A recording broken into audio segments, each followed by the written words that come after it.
Hello everyone and welcome to our rainy but still scheduled round number 2 here at the 2014 Mad City Open. We are here just outside of the tent where the advanced division is getting their instruction regarding going out during the second round. Well, you're going to see some rain this round. Hopefully it stays as light as this. It may even pass us. I don't know if I'm going to count on that for sure. But we're going to go ahead, we're going to catch up with the leader card here in the advanced division. It's a 5-sim starting on hole number 1.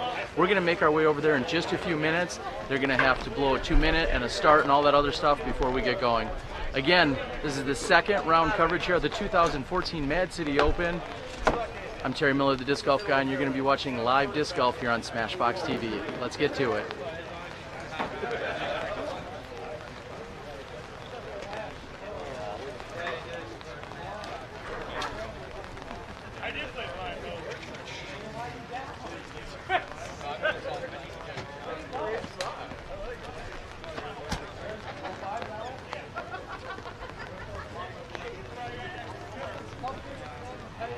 Is that the cable that we take off and move it through?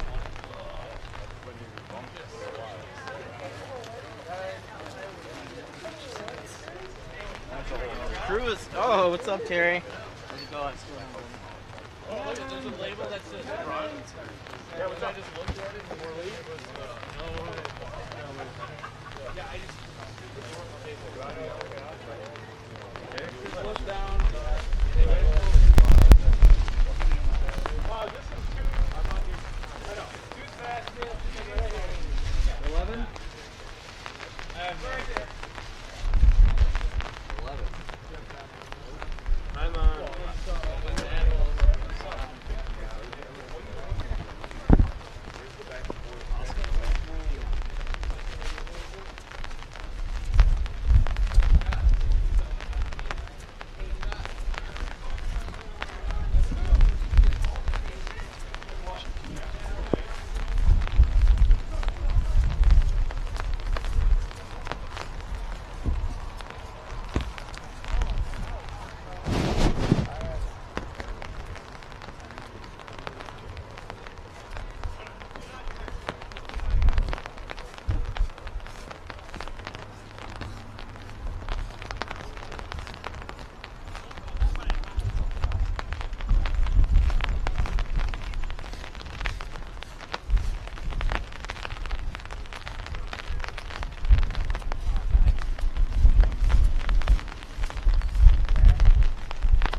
Across the road is where I'm headed. That's all I needed. You knew more than me, and I appreciate it. Appreciate your knowledge. My name is Connor Wright. My PDGA number is 57322, and I've been playing for 2.5 years.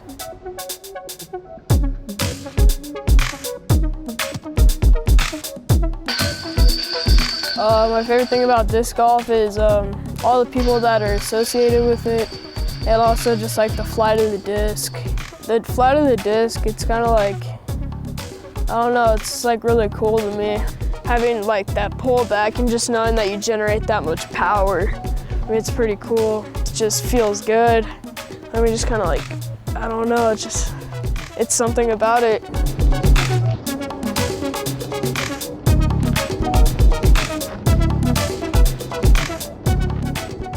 Well, my favorite disc is a Pinnacle Rival. I've had it for like probably 6 months now, and it's like the perfect beat-in. It's like my most reliable disc. I use it probably 40% off all the tee pads. I mean, this thing is like my go-to. Like, I don't know what I would do if I lost it. It's one thing I finally figured out with my putting. Finding a routine is like one of the biggest things for me. Honestly, if you don't have confidence in your shots, then you're just not gonna play good, because if you look at your shot and you look at your line and you think, well, I'm probably not gonna hit this, but you throw it anyways, you're probably gonna mess up. But if you say, you know, it's gonna work out perfectly, you imagine your disc flying through that line, it's gonna work out. Play with confidence. I'm the disc golf guy. I'm the disc golf guy.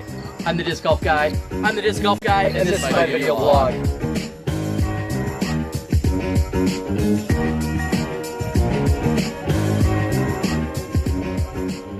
I'm the disc golf guy, and this is my video blog. Today we are at the 19th Hole Pro Shop here in Sylmar, California. I'm joined by one of the Legacy co-owners in Steve Rico. Steve, we're talking new discs today. What do you got for us? Well, we'll start with the Bandit first. It's a Speed 9 driver that we just came out with. It's great for like low flip-up shots. You can throw and bend it around corners, throw rollers with it. Really neutral disc, it's very fast, has a lot of glide, and I think the whole world's going to really like it. Yeah, I saw you throwing in the field as they're watching. There's a lot of things that you can do with it, and if you have too much power, maybe you just need to lay off it a little bit, but you can really control it to do whatever you want. Yeah, I throw it mainly with a fan grip, so I'm not powering it over too much, but it's really nice for like flip-up shots, you know, through the woods, and like I said, you can throw long rollers with it. It's got a lot of glide, so I know a lot of people really like the glide that it has. Good. And now we're going to move on to a little bit slower speed. We're moving over to the gauge, and I say slower, but not by much. Tell us all about that. It's our newest mid-range out. It's really nice, got a good feel to it. It comes out of the hand really smooth and clean. And this disc will hold any line you put it on. You can throw it straight, you can bend it right, you can hyzer it. It pretty much will do anything, whatever angle leaves your hand, it'll hold that line throughout the whole flight. And now we're seeing both of these plastics. When you come out with them, which style of plastic should I say did they come in? They're both in Icon right now. Pretty soon they'll be in Pinnacle, and then we'll move on to PDGA and XL and those lines later on next year. And it's smaller driver, so it's probably about a 174, 175 max weight, and then on the gauge, a little bit larger diameter, you're talking 180 grams max weight, Correct. right? Yeah. Okay. Is there anything else anyone should know about these two discs that just hit the market? Just go out and give them a try. I guarantee you're going to like them. Like I said, these discs are, the driver's got a lot of glide. I mean, you can throw a lot of different types of shots with it, and the gauge will hold any line you put it on. Go out there and try it. I guarantee you really like it. All right. Well, with that being said, this is our new product segment. We got great new discs here by Legacy. Steve Rico, Terry Miller, the disc golf guy, and as always, play with confidence.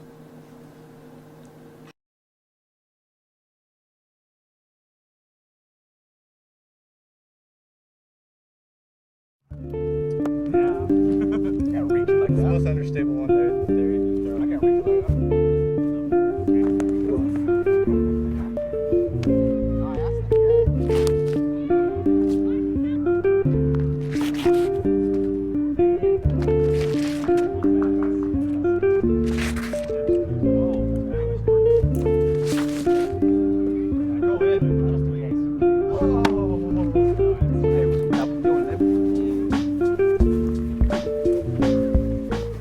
What is like the thing that tells you the disc is done? When are you like, now this is ready? When he puts it in his bag. When he puts it in his bag, it's ready. Yeah, we kind of throw it, test the different runs, and go with what's flying the best, most consistent. We can go up and down with different weights to change the flights and do different stuff as we're testing them. You know, different colors matter also. So. About 8 grams difference. We made and designed the mold to do a specific thing. So we're out there testing the mold, testing the plastics to make sure that's how we designed the disc so it can fly the way we want to.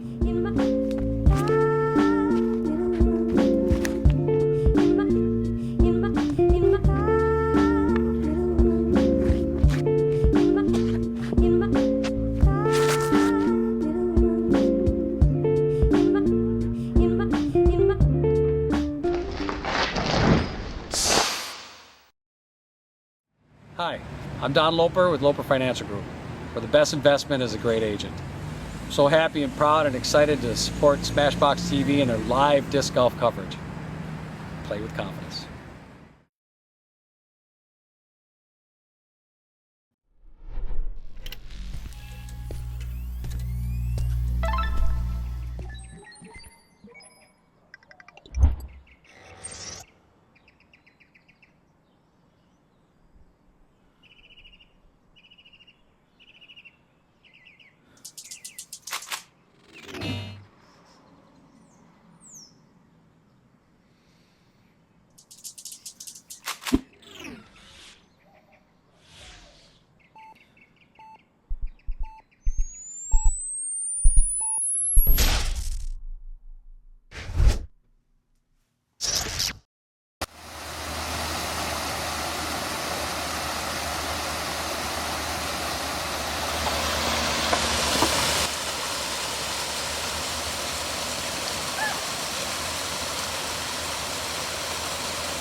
face away.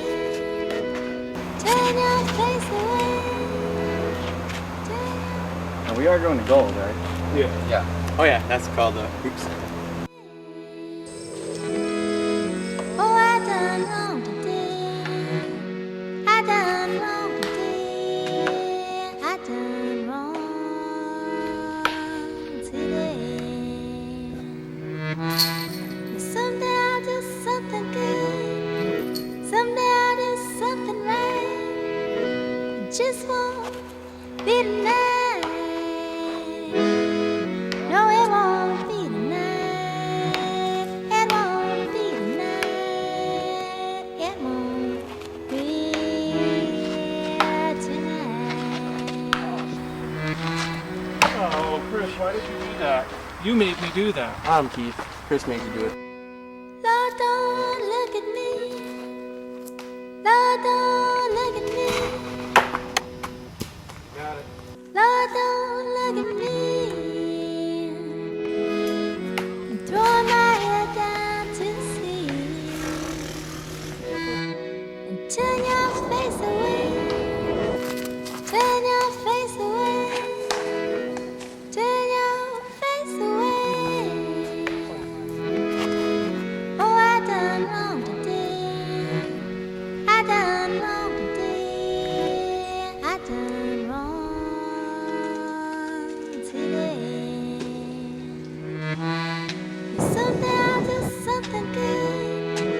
Someday I'll do something right. It just won't be tonight. Oh boy.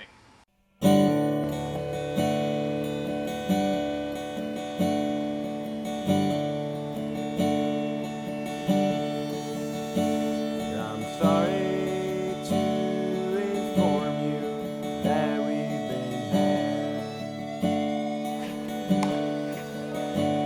by a man who can't think his way out of a paper bag.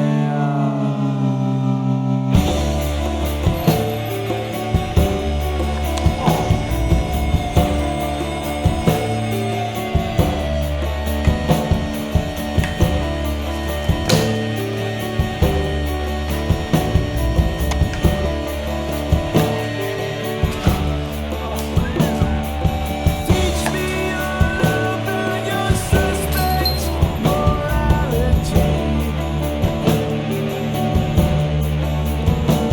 Then call me a traitor if I disagree.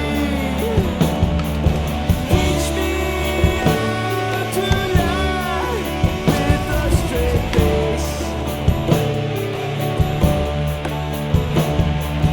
Teach me how to double speak or make my past erase. Don't you get too comfortable. I think I'm calling it your home.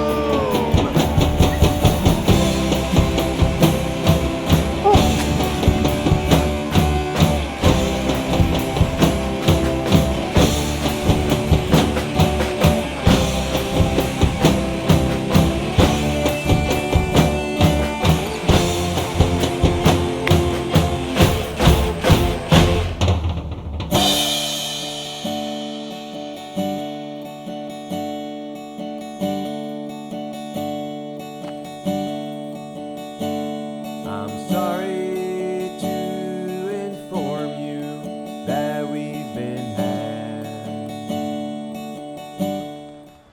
Hello everyone and welcome back to our second round coverage here at the 2014 Mad City Open.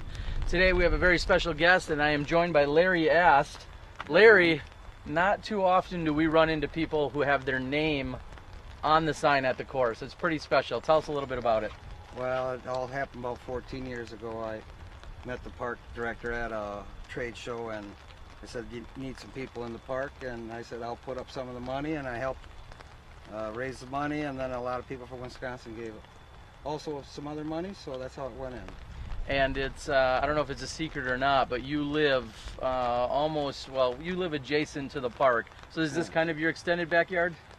In a way it is, but I got 5 acres at my house, so I got a golf course there, so I golf a lot there.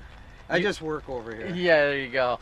You do some amazing things out here. This is an 18-hole course that was then expanded to 27 in the last few years.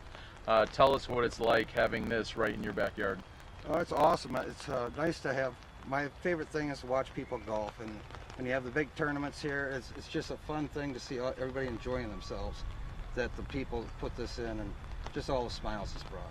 Well, you're going to be smiling because you're not playing in the rain and you're in a golf cart today. Yeah, that's so true. You'll be smiling, hopefully enjoying the action. Well, thank you so much. This has been an amazing model for disc golf, and we've seen pay to play expand in the Madison area as well as the rest of Wisconsin. Yes. That's because of everything you've done, so we appreciate it. Yeah, and also we got another course in on the south side of Madison, Cap Springs, which was basically went in because of this course with the popularity. So.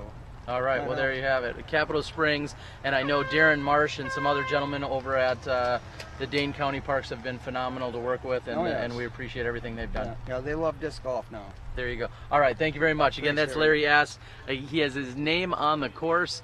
It's pretty amazing, and it's been an awesome story here in Wisconsin. We're going to catch up with, I spoke with Curtis earlier. He's going to come over in quick. Thank you very much, Larry. Appreciate it. Come on over, pal. And we have 5 players here on our leader card today. That should pace things out very well. And Curtis, we talked briefly earlier. You said we've run into each other throughout the country and other places? Yep, we've seen each other around Scottsdale, Memorial, the Rumble, a couple different tournaments now. And I'm fortunate enough to be less than an hour from my house. Where are you from, and who might be out there watching you? I'm from Cedar Rapids, Iowa. It's about 2.5 hours from here. It's not too bad.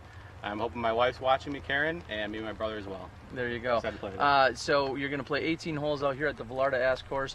Let's start with Bird's Ruins. What'd you shoot over there, and how'd that go for you? I shot 1 under there. It was a tough round. I knew it was going to be a tough course for a lot of people, so I tried to play smart.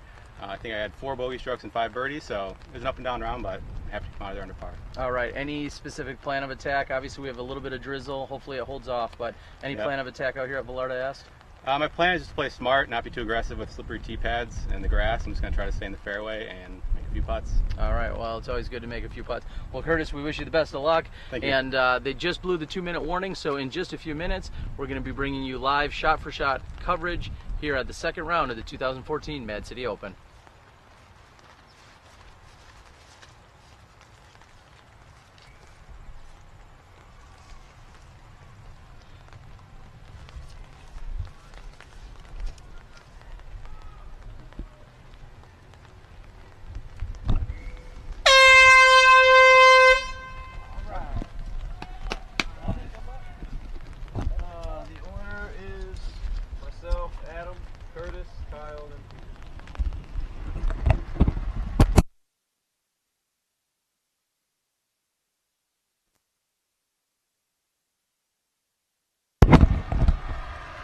And there you have it, ladies and gentlemen.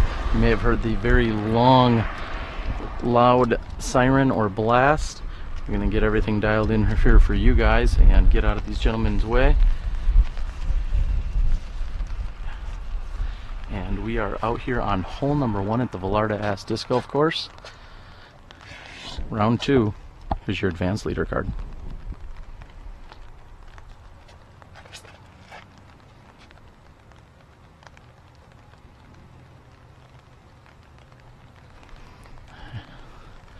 And second on the tee, Adam Hames.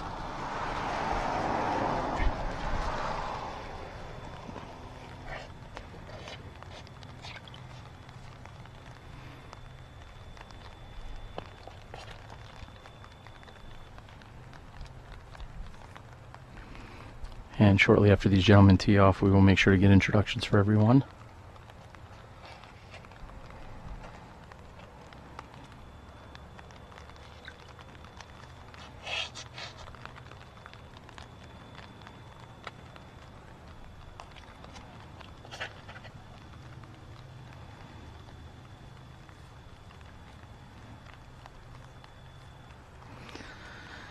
And off on the right hand side,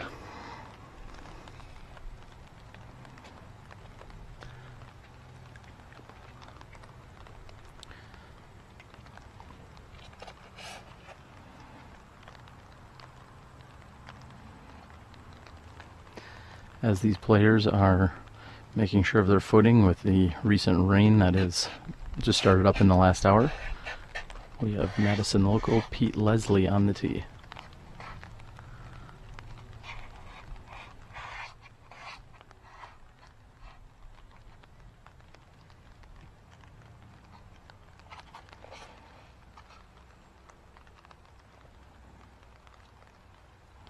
And Pete's shot is up and to the left. He should be able to attack the green from there. This is hole 1, measuring in at 441 feet. Those are your tee shots, and this is your leader card. You're watching SmashBoxxTV with Terry Miller, the disc golf guy.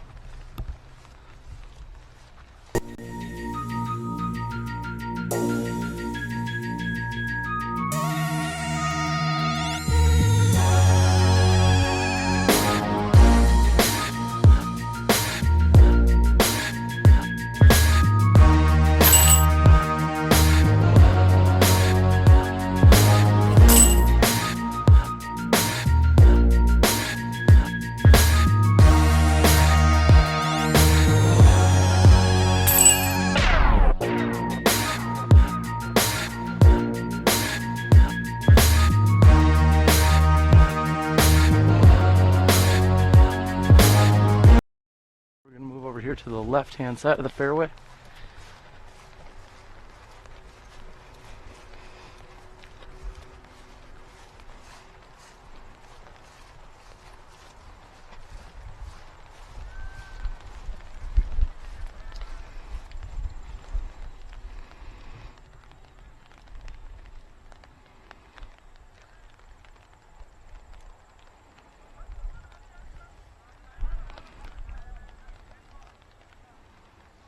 And you can see the basket there, located approximately 150 feet away.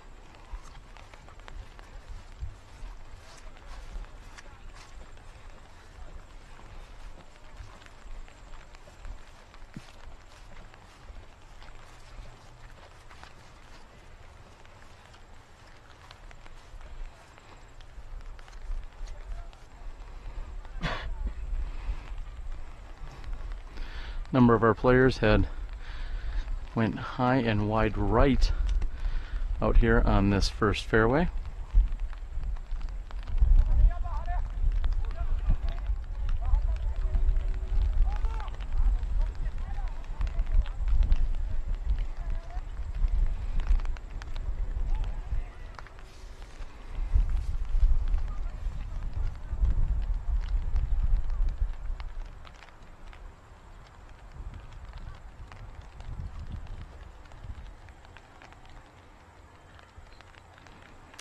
And Pete Leslie with a very nice shot.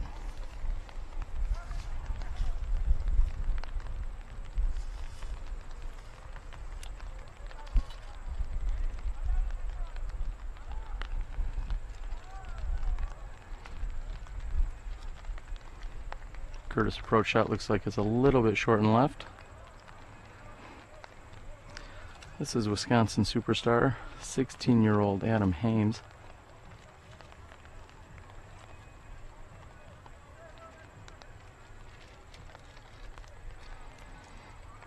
And a long putt from Adam here on the right-hand side of the fairway.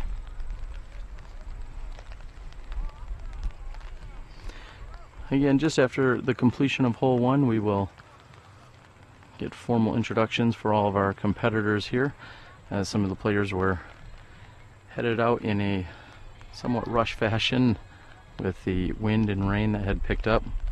There still is a threat of inclement weather.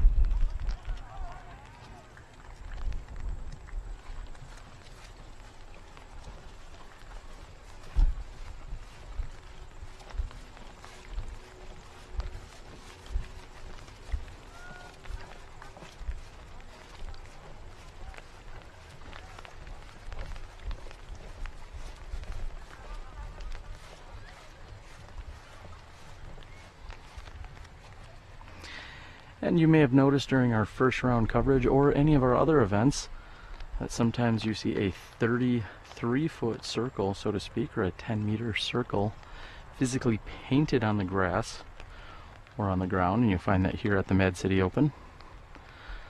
That's to let players that they cannot fall forward if they are standing within that 10-meter circle.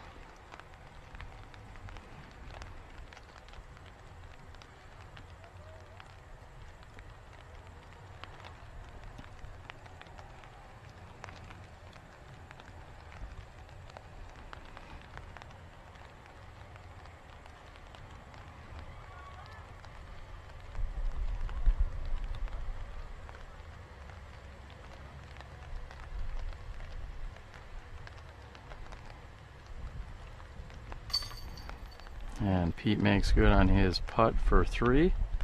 Most of these players should be content just carding a par 3 here on hole number 1. Measuring in at again at 441 feet. You really need to put a crush on this one to get up here on the green.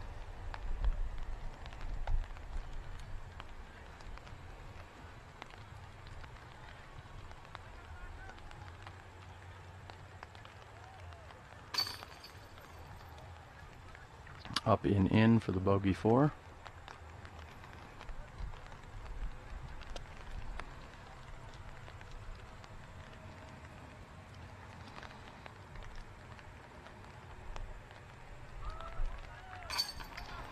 And no problems for par on the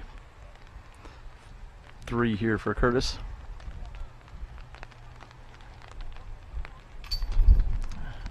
Adam taps in for the par 3 as well.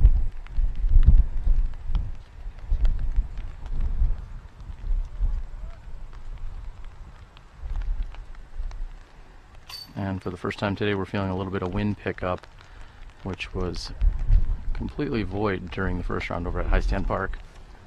All right, with that being said, that is hole 1 complete. We're going to take a look and move over to hole 2.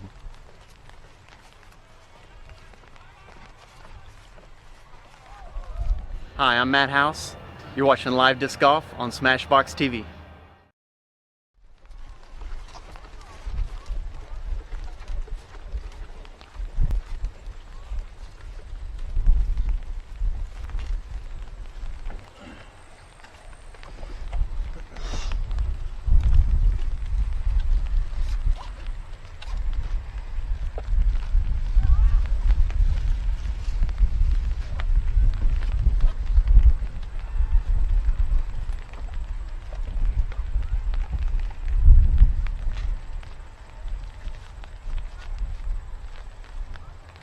Alright, hole 1. I got a 3. Adam? 3, please. Curtis? 3. Kyle? 4. Peter? 3. Kyle and Peter, 6 spots.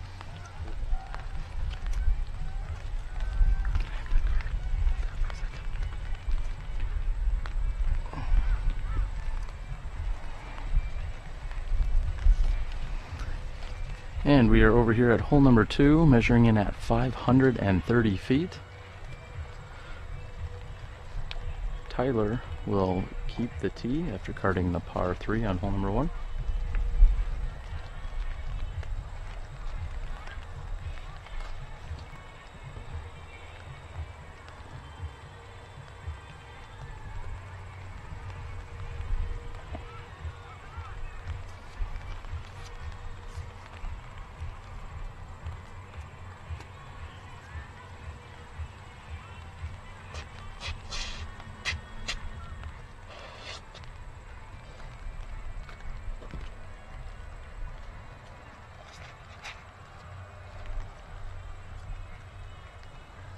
And Tyler's shot is turned over and on the right hand side.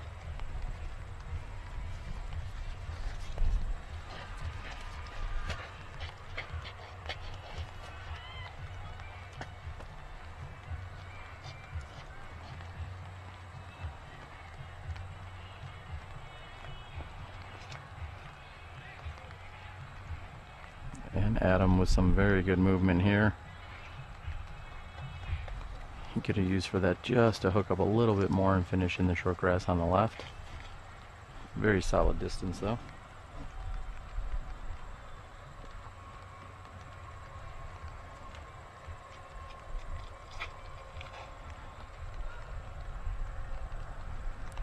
Curtis's shot is high and the wind is pushing it from right to left.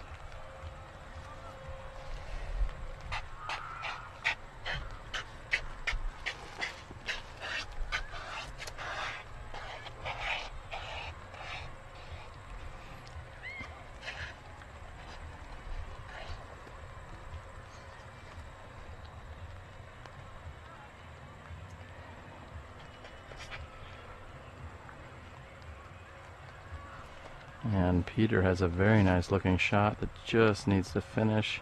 Gets hung up by the trees, but he's still in the center of the fairway. Good place to be.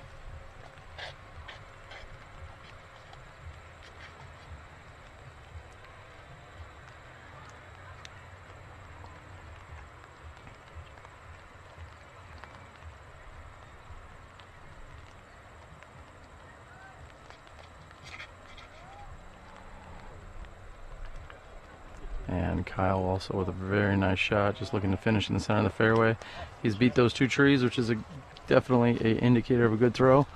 There's your tee shots.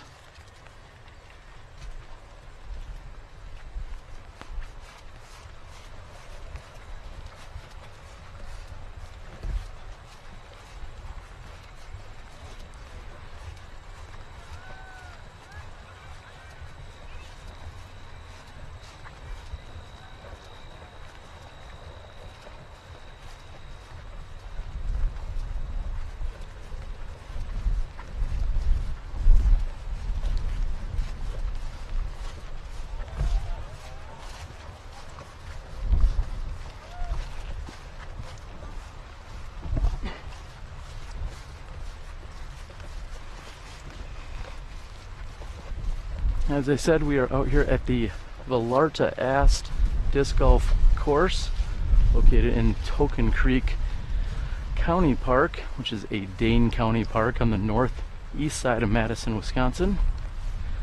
We are here for your second round coverage of the 2014 Mad City Open PDGA A-Tier event. I'd like to thank everyone that has tuned in and is watching some of the action. These players will be likely dodging raindrops and or thunderstorms or lightning today, so we're hoping to give you as much coverage as possible.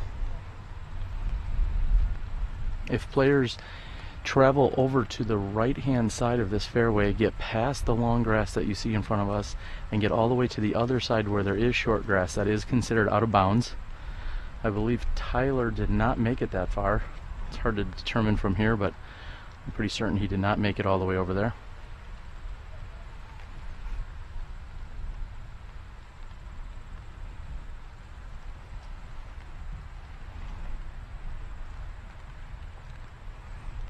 He's lining up a forehand shot. Catches a little bit of tree, and he's back down and in the center of the fairway. This would be considered a par 4 by all accounts. However, this is a very birdieable par 4, so to speak.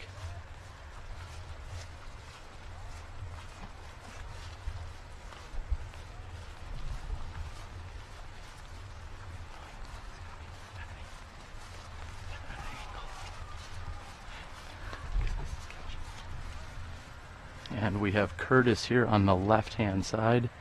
Not sure if he's going to be throwing next or if it's going to be Pete. Looks like Curtis is in there and ready to go.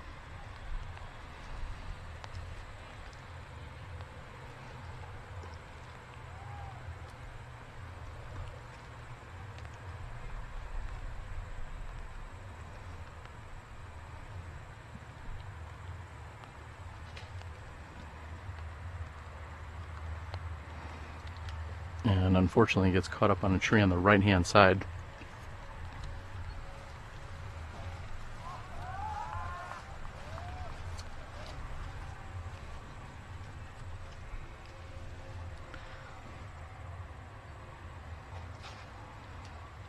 Basket is directly behind that bush.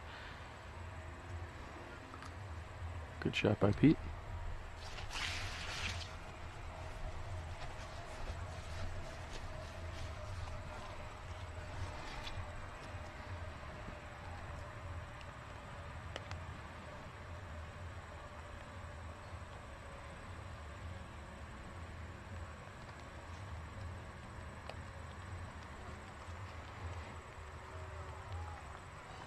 And Adam with a nearly perfect shot forehand.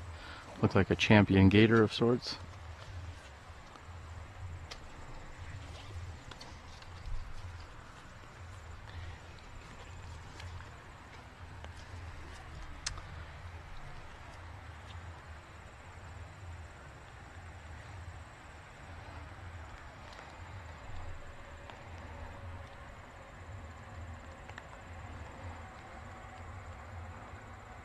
And Kyle's shot is just a bit deep. Good looking run, however a little bit long.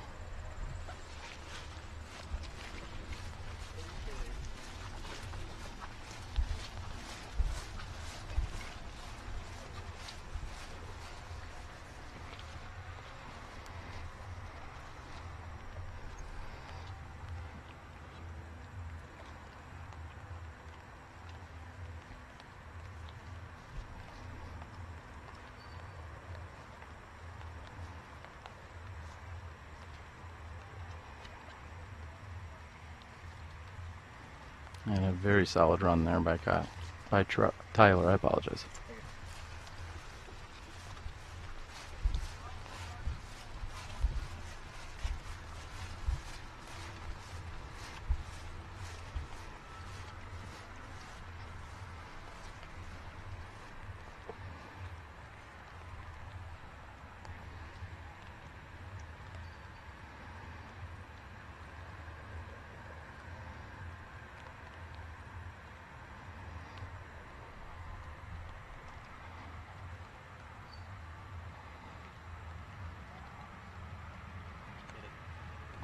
And just barely missing that is Curtis's attempt. He's going to have to settle for a 4.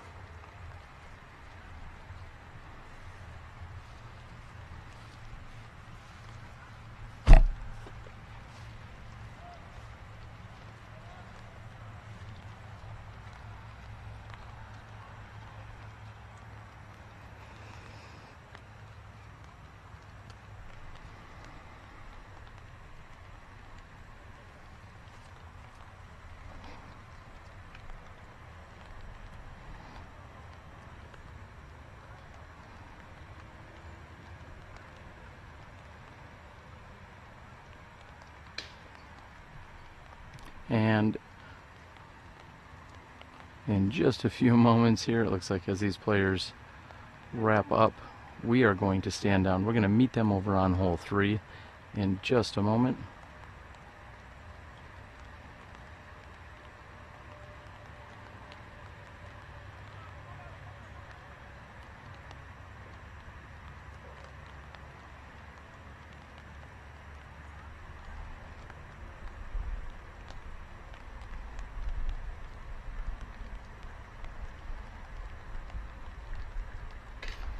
And on that note, that is hole number 2 as these guys clean up their shots. This is SmashBoxx TV, and we'll see you in a few moments on hole number 3.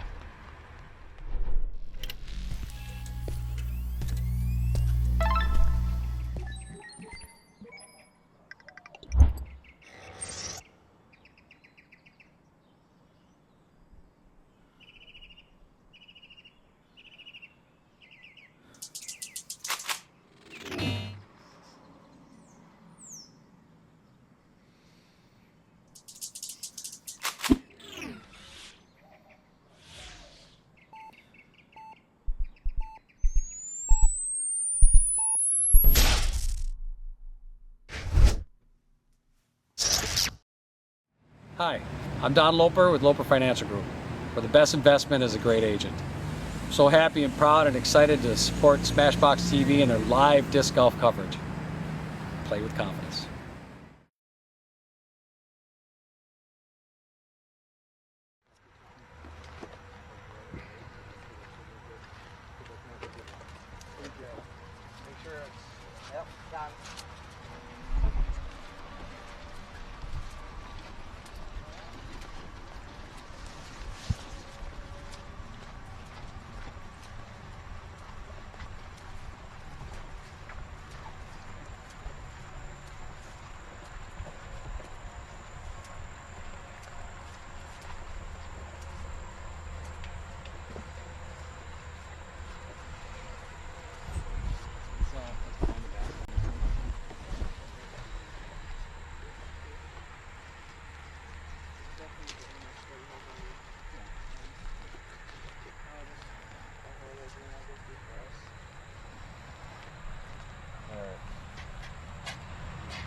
I took a 4. Adam? Curtis? 4. Kyle? 3. Peter?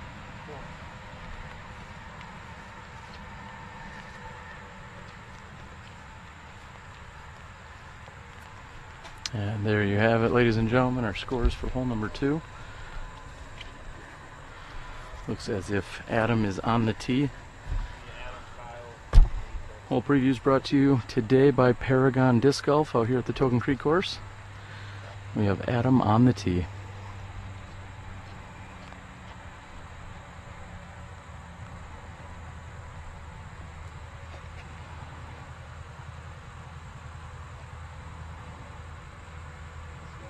And a very nice looking shot by Adam. Might be just a bit short, however, is a perfect line here on hole number 3.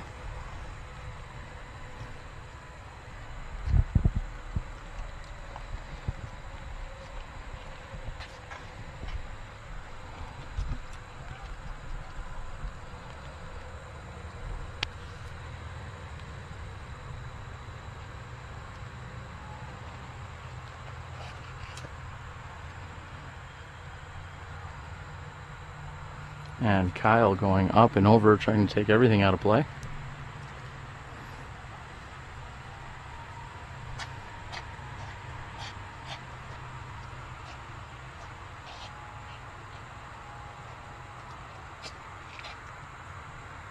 And Tyler also going with a very nice looking forehand, catches a little action. Not sure that really hurt him.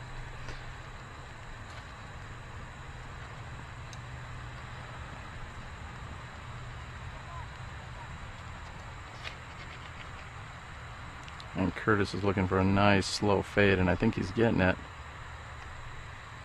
And he's going to be left with a putt over there on the left-hand side.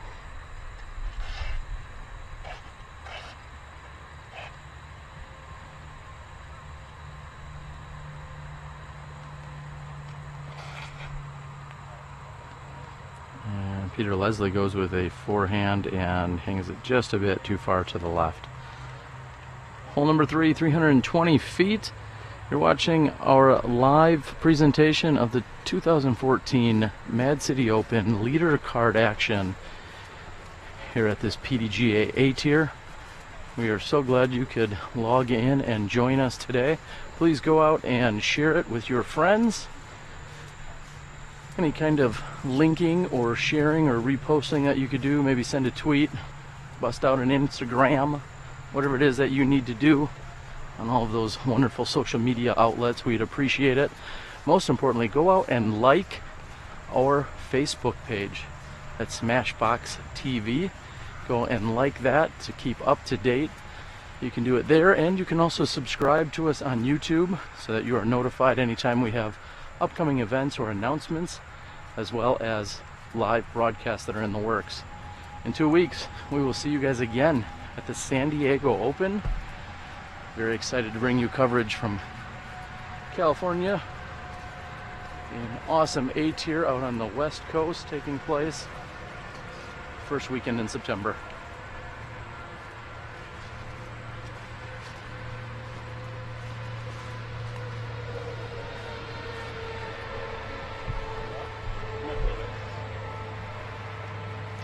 You might not.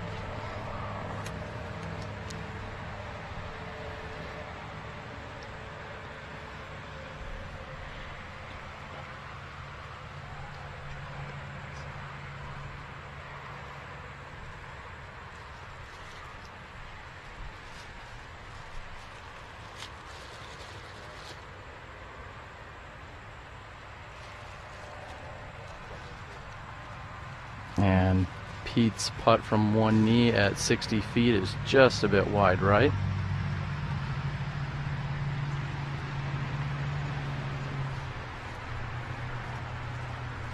The highway you hear is an interstate.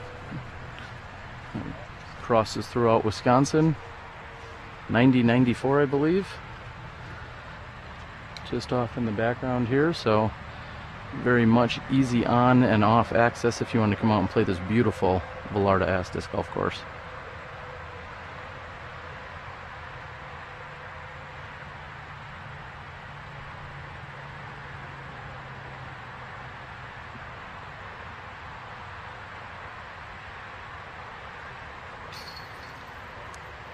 And Curtis makes good on his birdie opportunity from 28 feet. Hole 3 is one of the few holes that you can walk up to and really hope to get a birdie 2 on. And Curtis has taken advantage of that opportunity.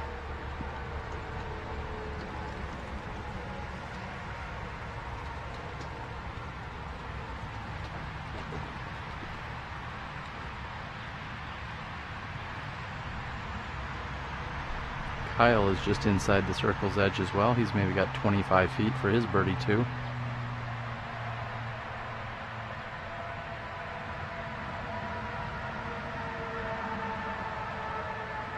And just a bit short.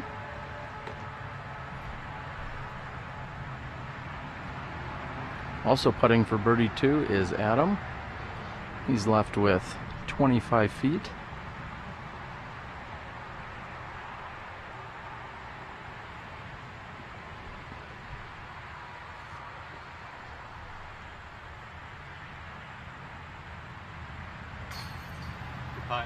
And he makes good.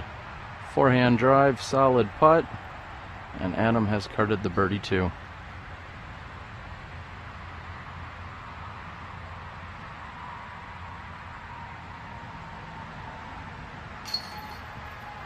And Tyler makes good.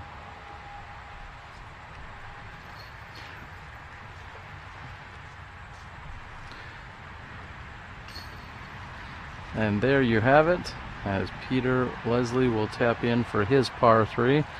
We saw 3 birdie 2s, Adam, Curtis, and Tyler, and par 3s by Kyle and Pete. That's hole number 3. Let's take a look at hole number 4.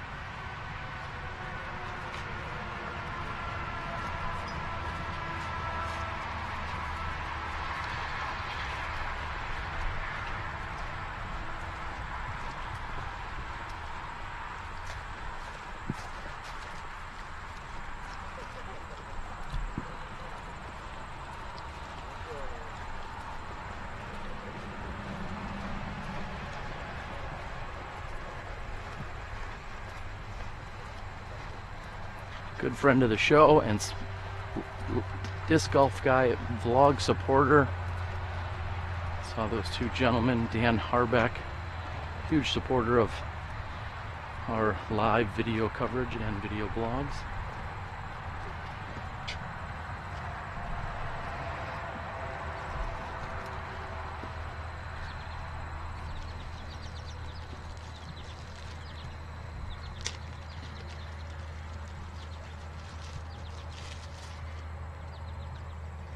Alright, hole 3, that's a good 2. Adam? Curtis? 2. Kyle? 3. Peter? 3. Same order.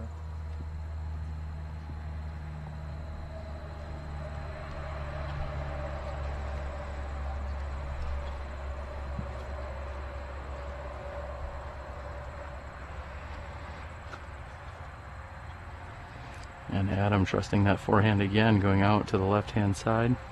Not very much skip here with this damp air and very wet and long grass.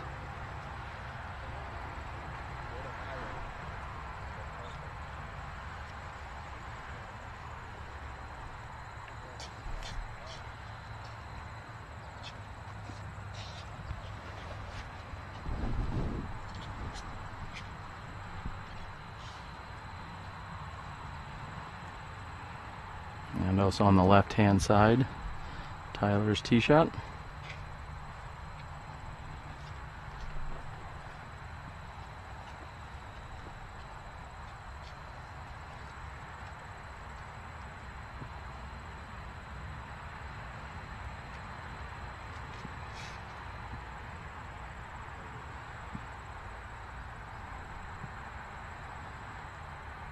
And getting a little bit hung up, comes in short.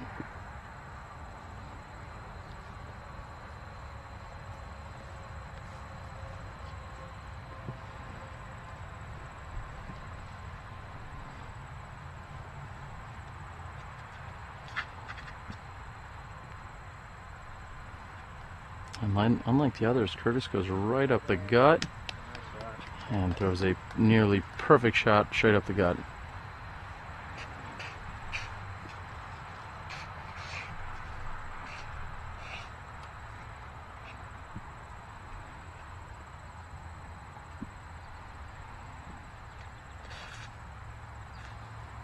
And Pete Leslie goes forehand on the left-hand side. He's going to be in the open looking at a putt from the far left.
Kyle will be first to putt.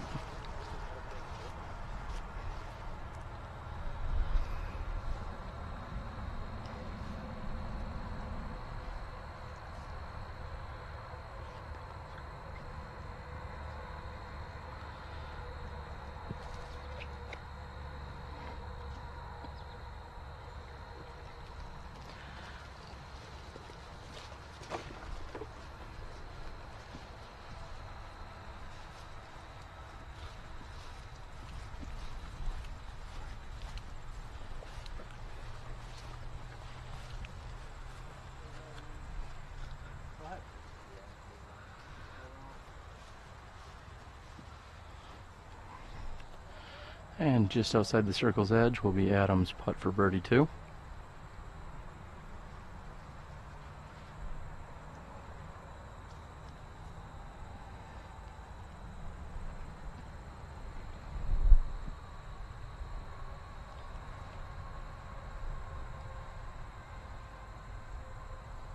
And a little bit of headwind coming in here that may have lifted or altered his flight a little bit.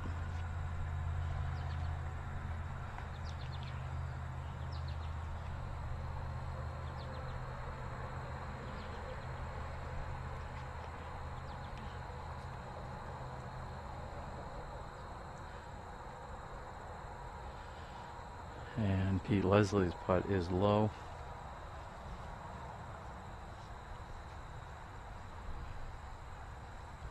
This would be Tyler for birdie 2.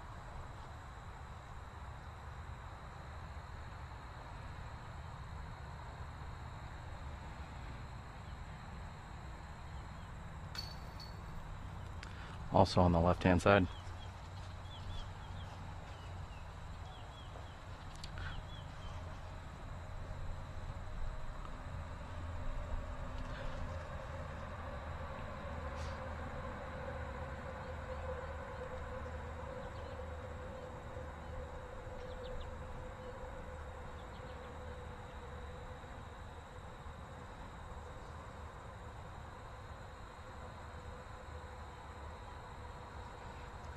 Adam making sure his disc is good and dry here with the moisture.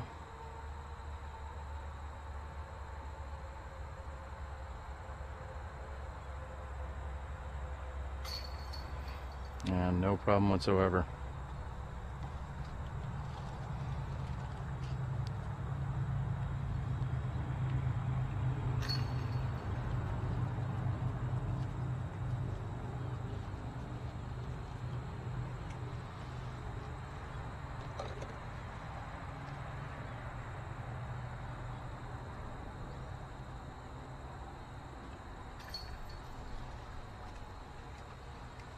And there you have it.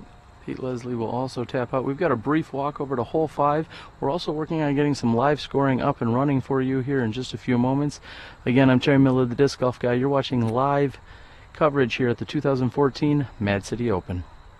My name is Connor Wright. My PDGA number is 57322, and I've been playing for 2.5 years.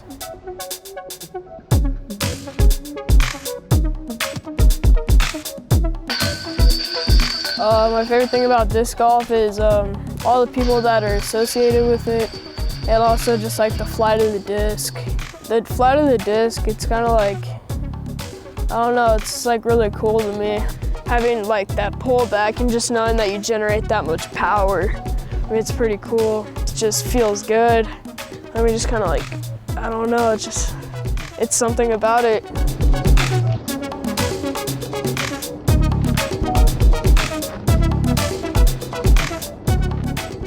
Well, my favorite disc is a Pinnacle Rival. I've had it for like probably 6 months now, and it's like the perfect beat-in. It's like my most reliable disc. I use it probably 40% off all the tee pads. I mean, this thing is like my go-to. Like, I don't know what I would do if I lost it. It's one thing I finally figured out with my putting. Finding a routine is like one of the biggest things for me. Honestly, if you don't have confidence in your shots, then you're just not gonna play good, because if you look at your shot and you look at your line and you think, well, I'm probably not gonna hit this, but you throw it anyways, you're probably gonna mess up. But if you say, you know, it's gonna work out perfectly, you imagine it, you imagine your disc flying through that line, it's gonna work out. Play with confidence. Hold on for a second. Goes off and goes down to the left. Fairly it's a pretty low ceiling. So we're there. Hard to explain. Pretty much straight from the. You get past the fence, you're in good shape.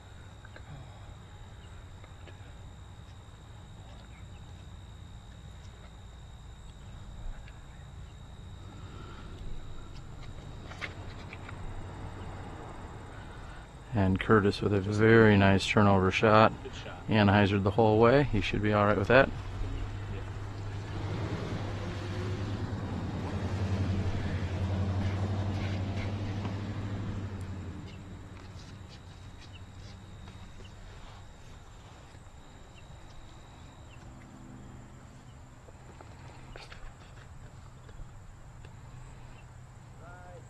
And Adam looking for a little more turnover on that. That's going to finish on the left-hand side.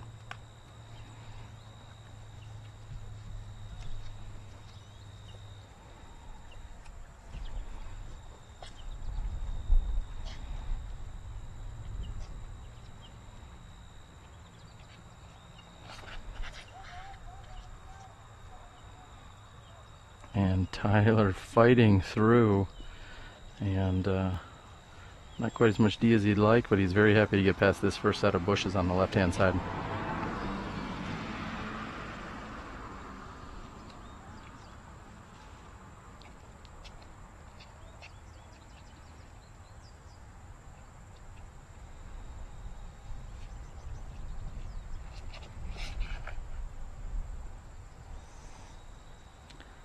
If I could just hook up and get back into the fairway. He's going to have a little bit of work to do over there. He's going to have a hyzer look.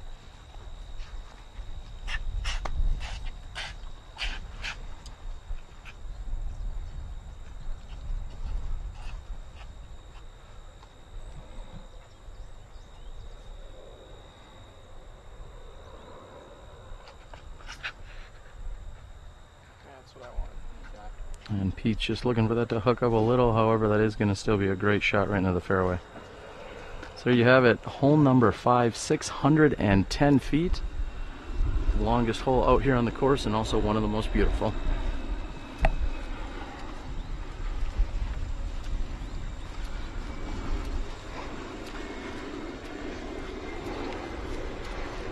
Thanks to Dave and the rest of our Smashbox crew here.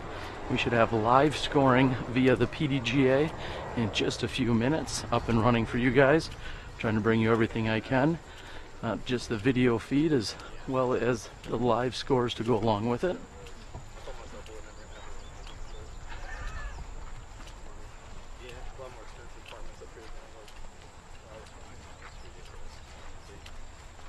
This is a very demanding hole, and anytime someone is playing this hole, they are more than content simply to card a 3. Certainly considered a par 4 by all accounts. And the landing zone is really out here on this right-hand side. If you get too far to the left, you have to contend with these other trees and a bunch of low-hanging branches. So this is very much a placement tee shot.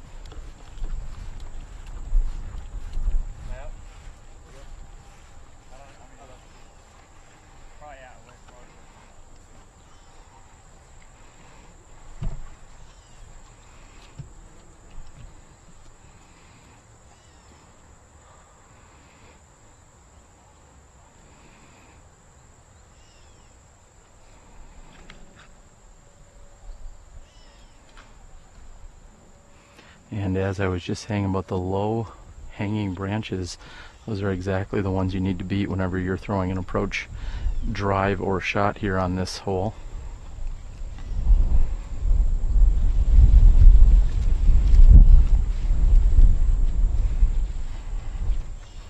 And we just experienced our biggest gust of wind for the day. Some of these players are probably somewhat welcoming the wind, as it's been incredibly hot and muggy out here today. More muggy than hot.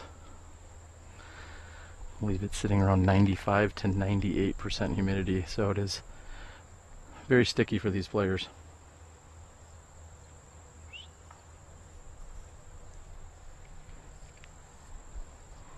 Got them all?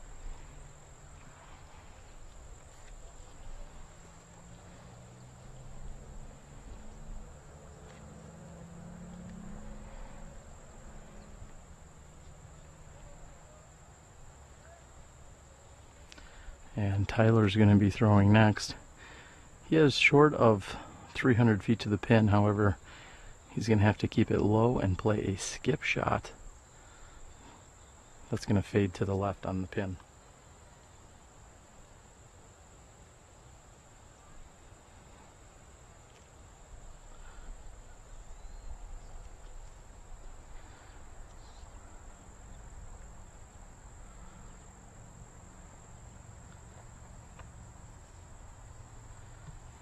And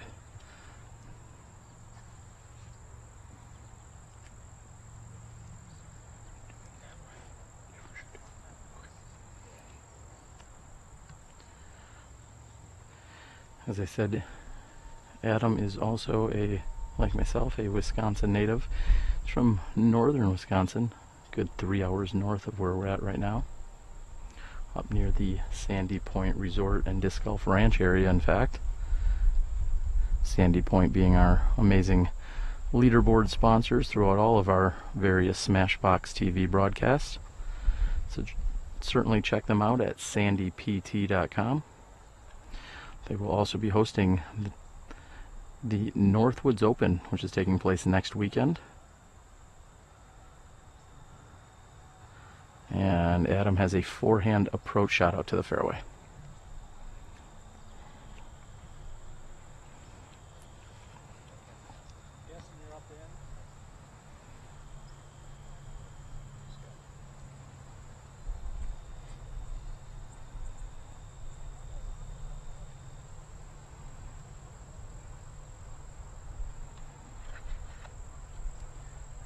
Pete opts for the very high and wide hyzer, and he's playing it that it comes crashing down. We'll see how that works out for him once we get into the shaded area.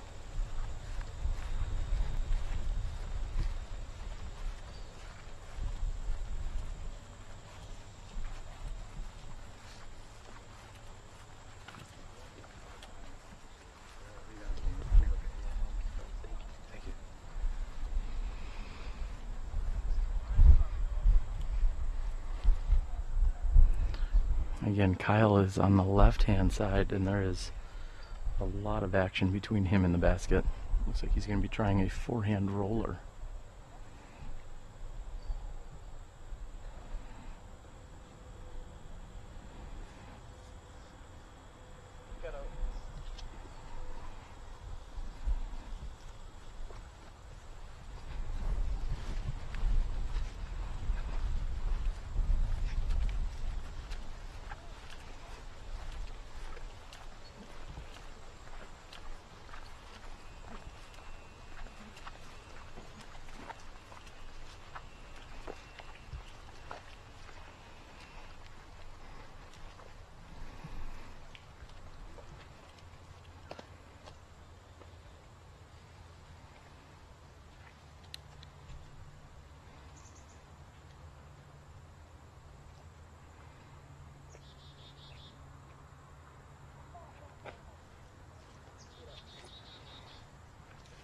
And with a jump putt to 15 feet from the pin, Adam's third shot.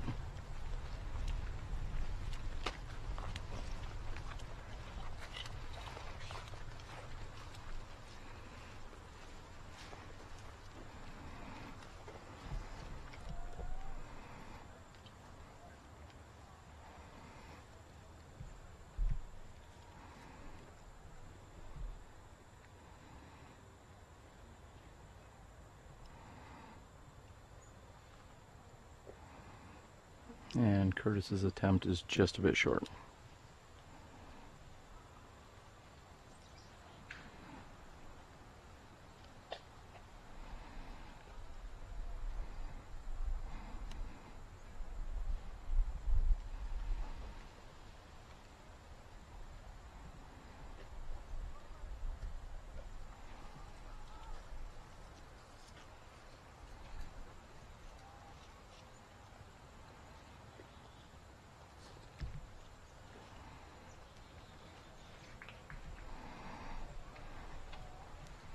As I mentioned, this is low-hanging branches that guard this green, and you see it actually slopes down, so players have to be very careful when they're coming in with a sharp edge disc that it does not get up and skip too far past, as this green slopes down and away from the basket. Pete Leslie is 45 feet from the pin. This is his third shot.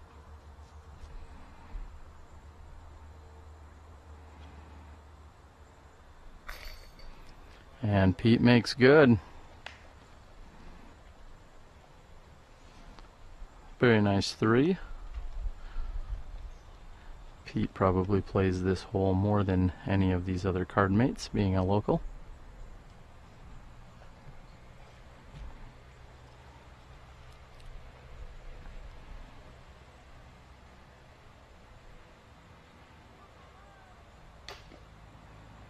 And just off the front of the rim.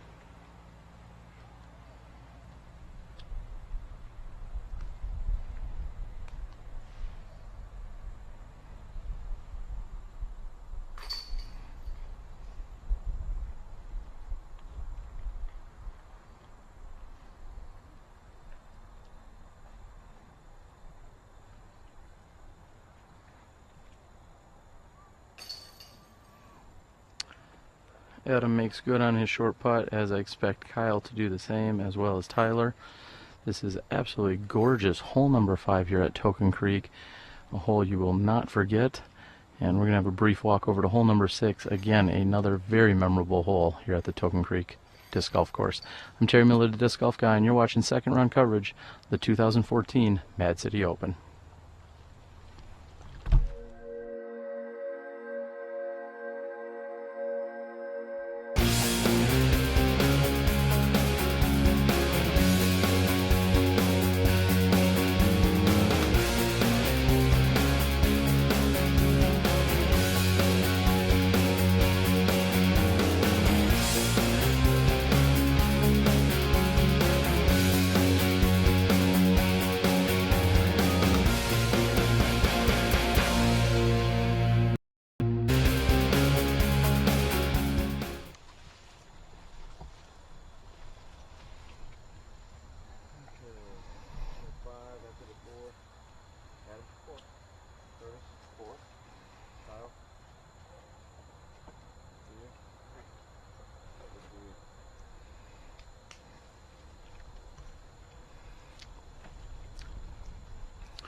Passing of the card over to Adam, and taking the only 3 on hole number 5 is Pete Leslie. We're here at hole number 6, 291 feet.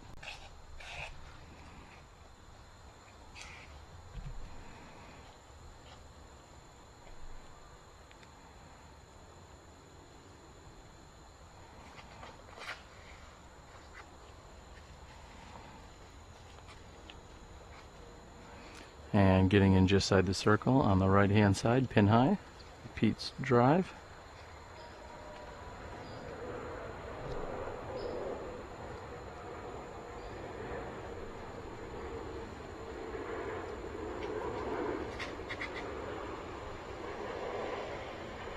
And Curtis immediately knew that he did not put that out to the right far enough, or that he got the nose too high, and it's going to finish down and to the left.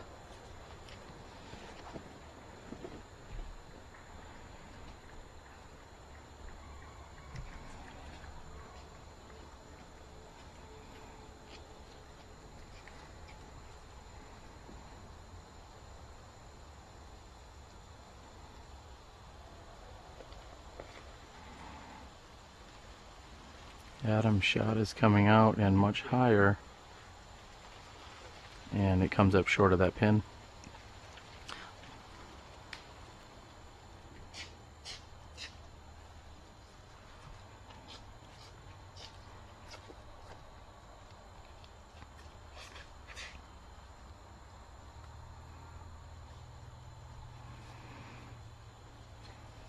Tyler is on the left-hand side.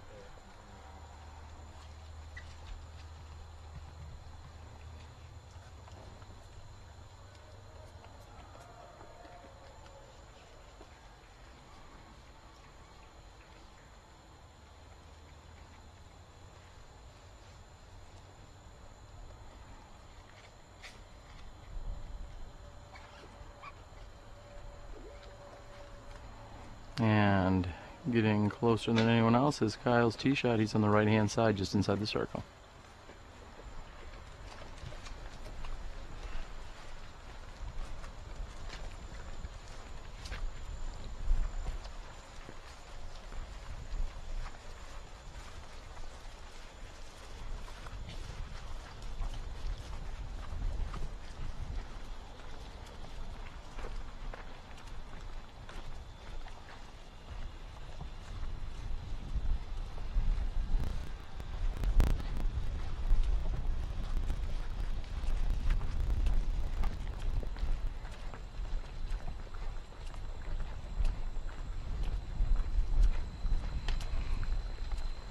And as one might guess, actually all three of these rock formations are in fact pin placements.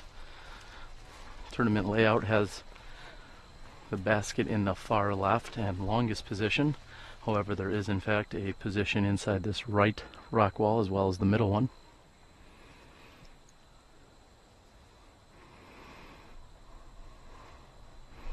However, just about any time you come out here for a tournament, you will find the pins in the C or longest locations.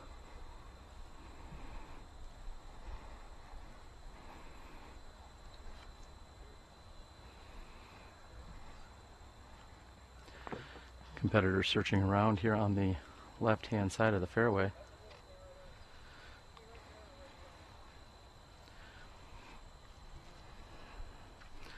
If you're not familiar, per PDGA rules, once your entire group has started looking for a disc, you have 3 minutes to locate it. If it is not found after 3 minutes, it will be immediately declared lost. And you must rethrow from where you previously threw from with a 1-stroke penalty.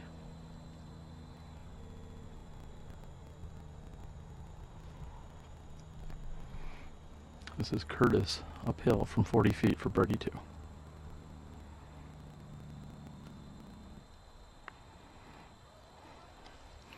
And he's fortunate he got up and over that rock wall, because had he hit it, there was a very good chance of it rolling back down toward him, or possibly even out of bounds.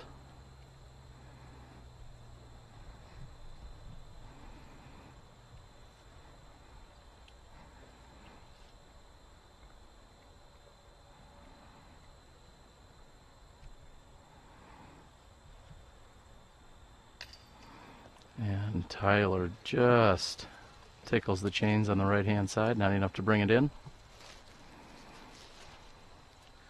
This would be Adam from 28 feet for birdie 2.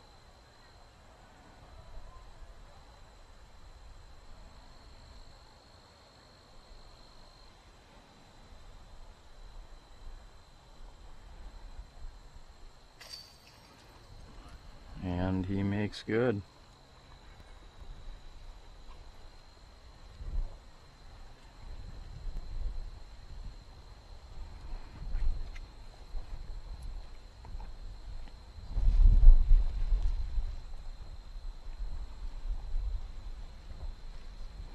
Kyle's on the right-hand side. Looks like he's probably a little less than 28 feet. It's probably a toss-up between him and Peter Leslie as to who's out. Kyle's looking basically straight downhill. He's got to hope that he grabs all or at least some of these chains. And right into the center. That's going to be a great birdie too for Kyle.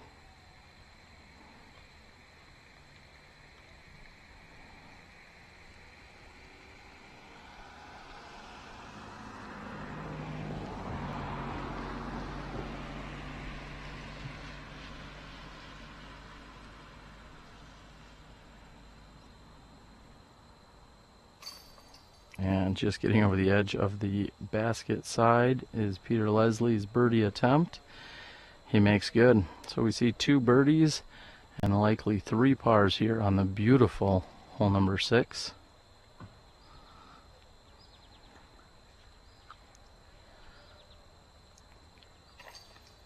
Correction, 3 birdies. I certainly don't want to take away Adam's birdie there. The skies are seemingly clearing out here. However, there still is a very thick blanket of humidity covering everyone. And there you have it. That is hole number 6. We'll be back with you in just a few moments to take a look at hole number 7. Hi, I'm Don Loper with Loper Financial Group, where the best investment is a great agent. I'm so happy and proud and excited to support SmashBoxxTV and their live disc golf coverage. Play with confidence.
And Peter going with the wide hyzer here.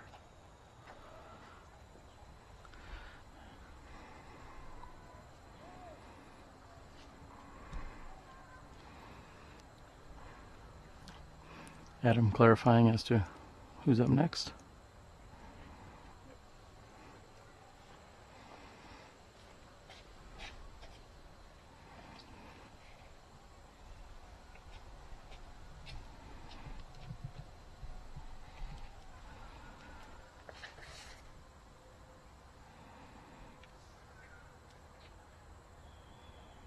And a very good looking shot there by Adam.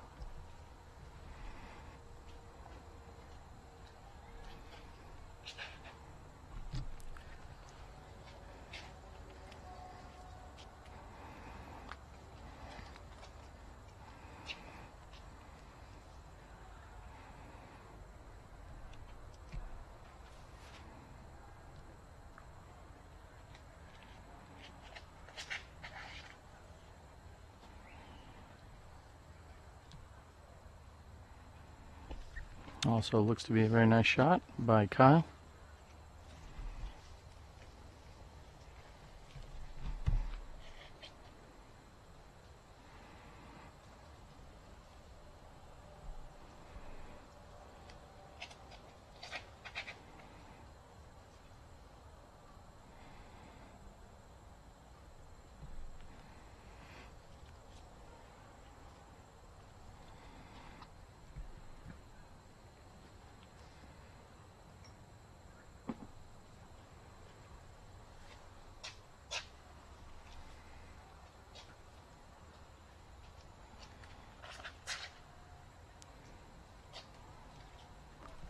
And Tyler coming in with a wide hyzer and hits off the basket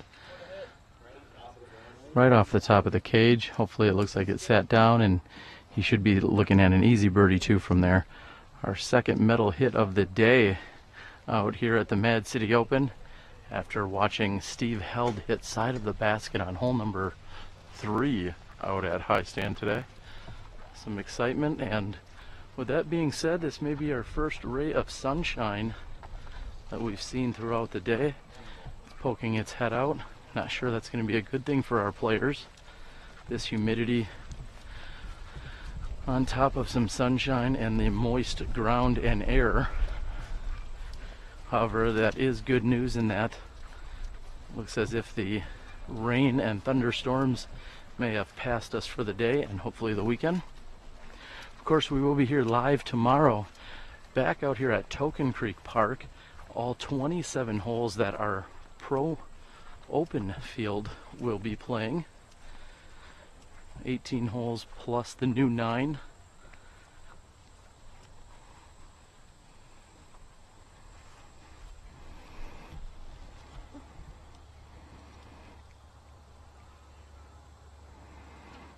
And Pete has really no choice but to lay up with this very fast green.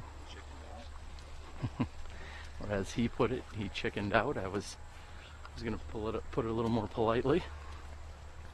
Really, with this basket perched on the side of this hill, there's really no good move except for laying up when you're that far out from the pin.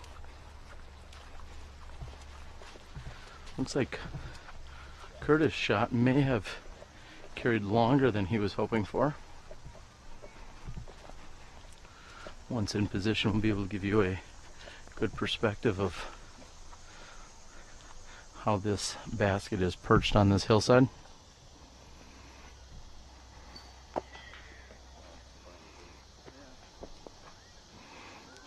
It is approximately a 3 or 4 foot high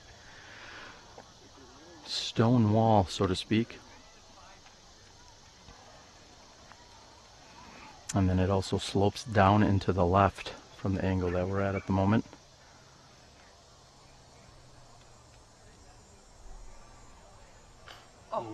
And just off the basket. Very nice shot by Curtis. Kyle's also carried just along, approximately 3 feet outside the 10-meter circle. So he's looking at about 35, 36 feet.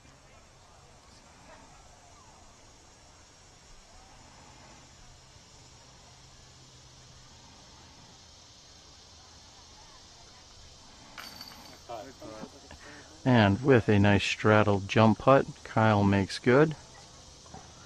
He's going to be more than happy to card the birdie too.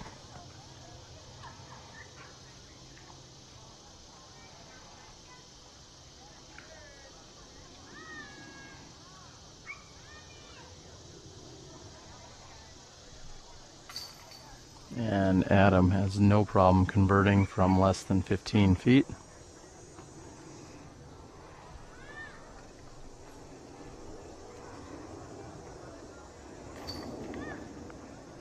Curtis will tap in, as will Tyler. Again, after hitting the basket right off the top, it checks nicely and stops for him. And Peter will put in for his 3. So there you have it, a very beautiful hole number 7.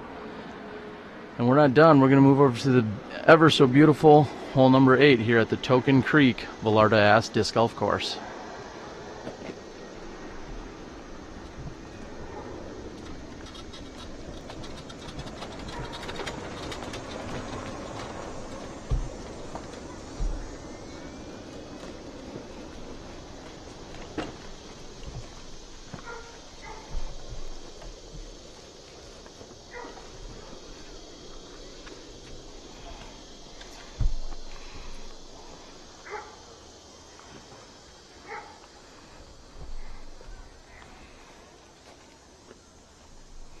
Measuring in at 321 feet, slightly uphill.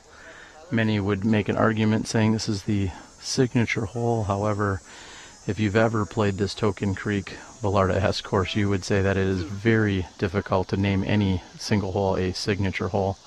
Off to our left-hand side, within a few hundred feet, is actually the group camp area where many tournament golfers and other people opt to camp anytime they're coming out to this park.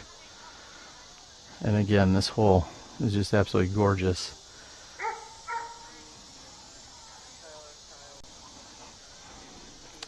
Adam taking scores as we are almost halfway through here our second round coverage of the 2014 Mad City Open.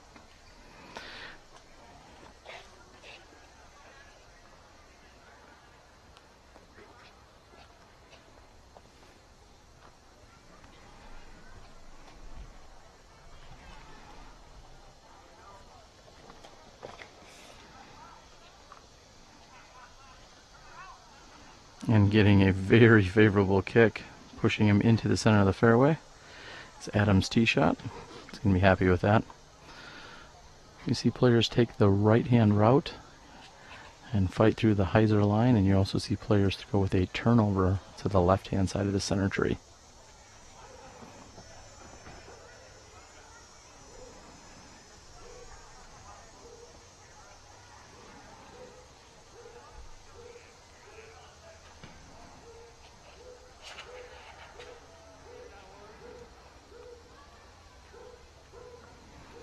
And albeit low, he is in the center of the fairway. Kyle's tee shot.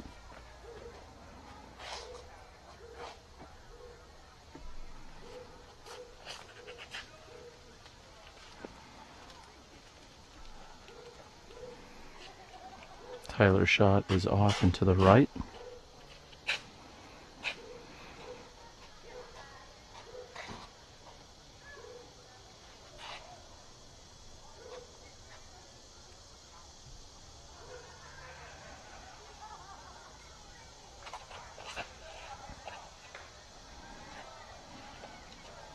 And Pete has hit the center tree, the one you really need to beat here on this hole.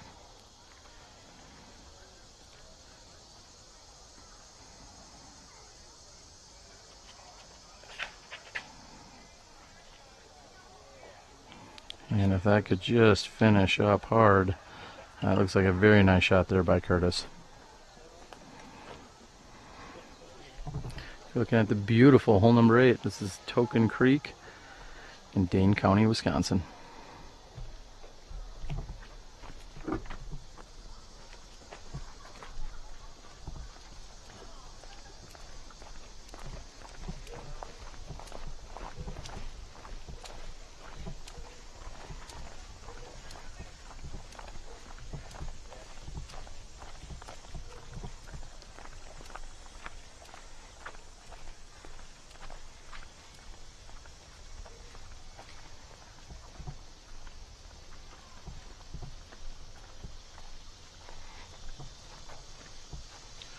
We can move over and take a look here as the players start to look, just to give you some indicator.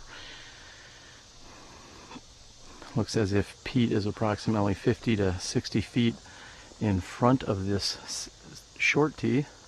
Short tee measuring in at 225 feet. So for all you math whizzes out there, I'm going to say it's about 165 feet or so to the pin for Pete. However, I'm not sure it's the distance he's going to be concerned about, as he is on this left-hand side in some not so pleasant area.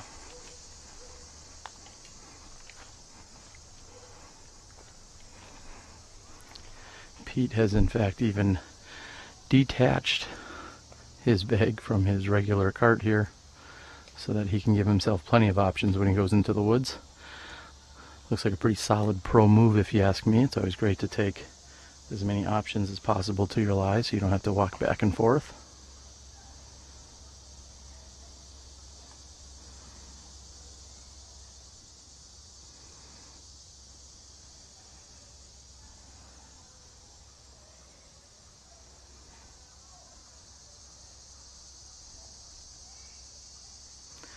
And Pete really struggling to find the line he's looking to take here to get out of here.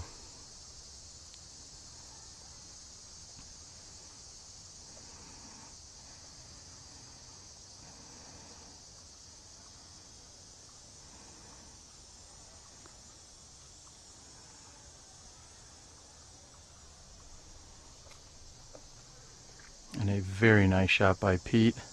Looks like he's gonna just barely turn back into the rough on the left-hand side. However, he did get more than 3/4 of the distance to the pin on that shot.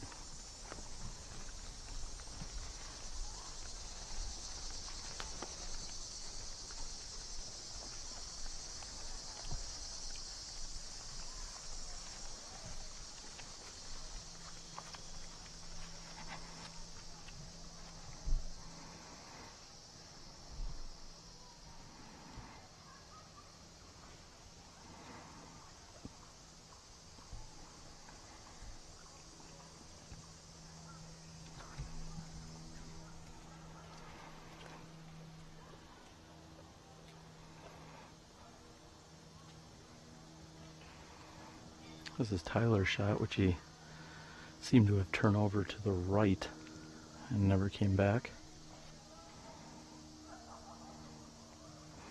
And perfectly placed right next to the pin.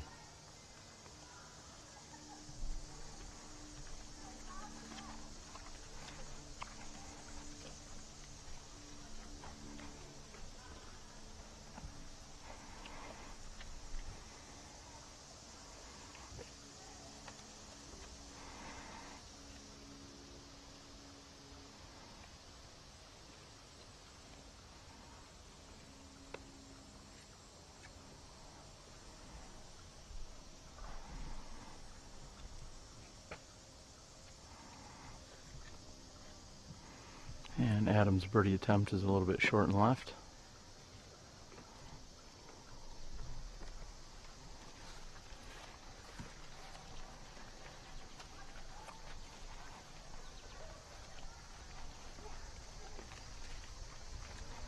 I'd like to thank everyone that is tuned in, watching our action. Again, please feel free to subscribe to our YouTube page on SmashBoxxTV, or as well as make sure you like us on Facebook so that you know when we're going to be going live with other events. Our next event is scheduled in 2 weeks for the San Diego Open. And then immediately following the San Diego Open, we will be covering the Ledgestone Insurance Open near Peoria, Illinois.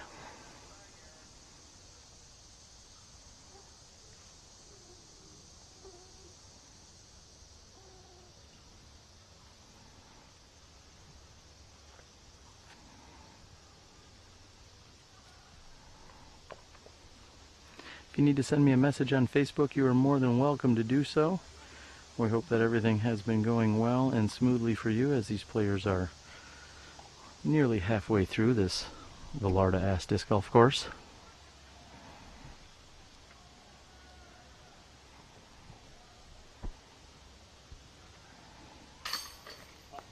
And a solid putt by Kyle. He thought that might jump out on him here on this Mach 5, however it stayed in.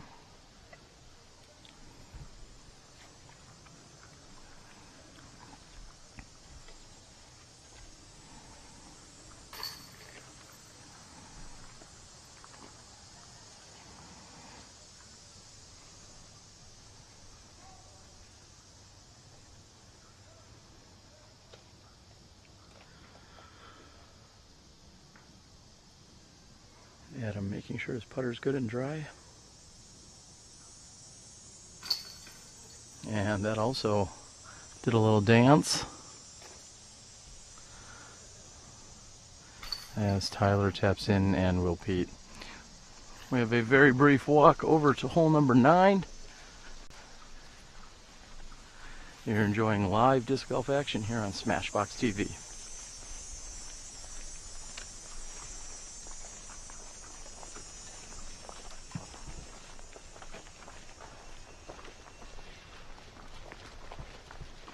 Hi everyone, I'm Paul Macbeth. You're watching live disc golf on SmashBoxxTV.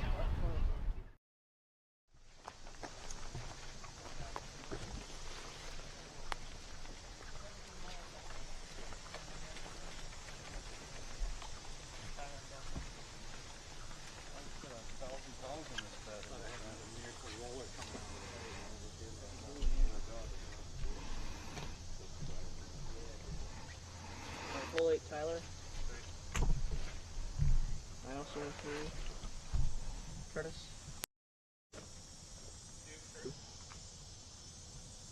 Kyle. And Peter. At 4.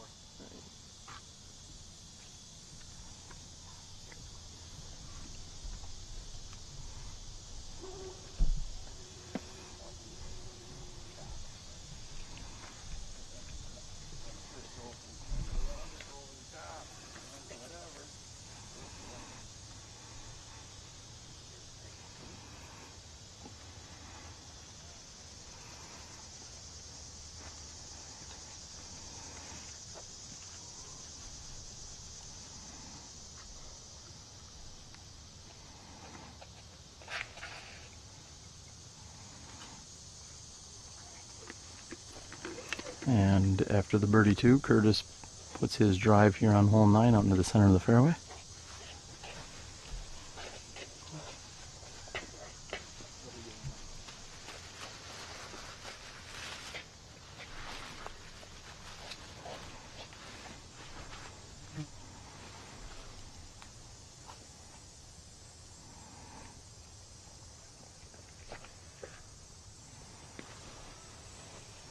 And it looks like Adam's shot may have been a little bit tight, however it does open up after this turn here to the right hand side.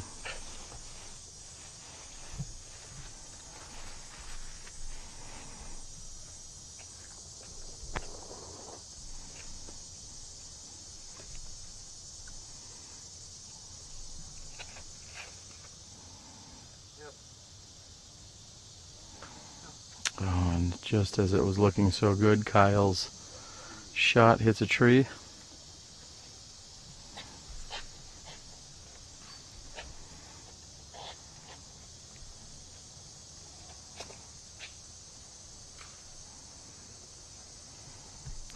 And Tyler's shot is short and in the woods on the right hand side.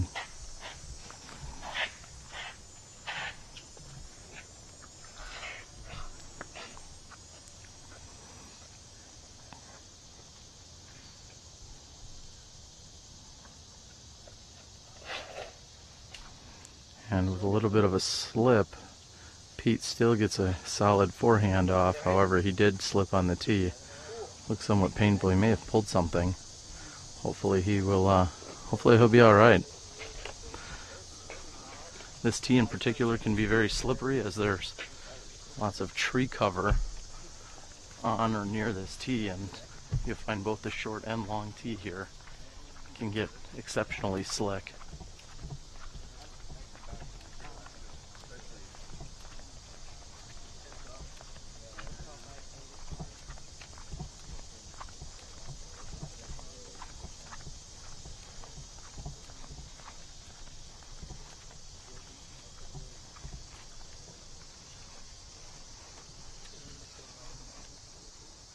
As I said, Tyler came in short, and on the right hand side,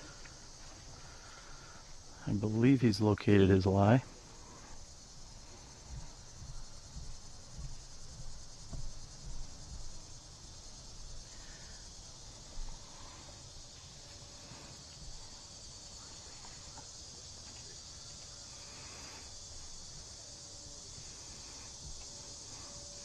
After making the initial turn on this hole, the players then fade down into the right, and as you can see, it's a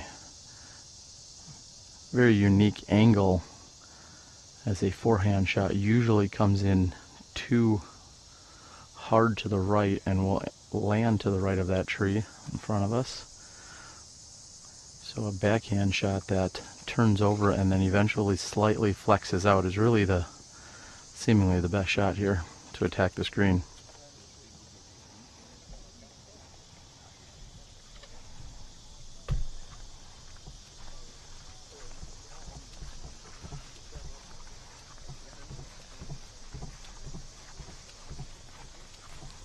Looks as if there's been some pink bumper additions added here since the last time I was out here playing this course a number of years ago.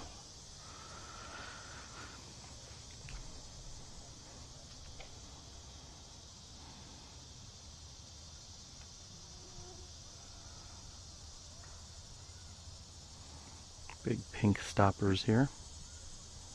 Hopefully that prevents you from damaging your disc any further. And Tyler's shot is to the left. I'm going to move over here behind Kyle.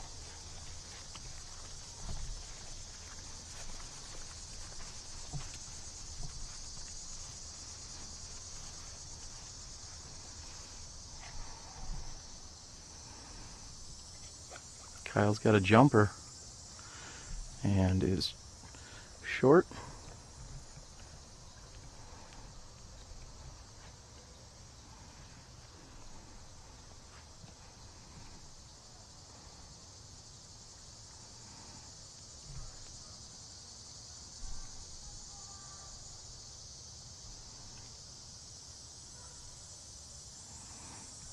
And very nice touch there by Curtis.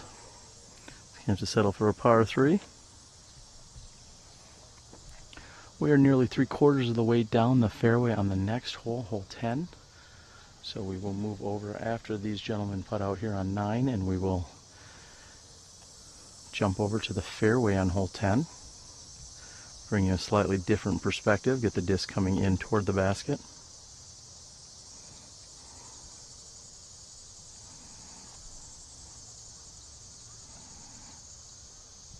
And Adam's jump putt is just a bit left. We'd also like to thank Don Loper of Don Loper Financial Services. At this moment I wish it was Don Loper Mosquito Services, as I'm just about to swallow yet another one today. Don has been a huge supporter of all live broadcasting and video blog efforts, so we'd like to thank Don. As he says, the best insurance is a great agent. So if you have any insurance or financial planning needs, please reach out to Don Loper. Very friendly guy, very exciting and fun to talk to, and he is a fellow disc golfer, and he'd be glad to help you out. Also like to thank Mike and Michelle Cousins up at Sandy Point Resort. As I like to refer to it, disc golf heaven on earth. I'll be venturing more than 5 hours north of my home next weekend to compete in the Northwoods Open.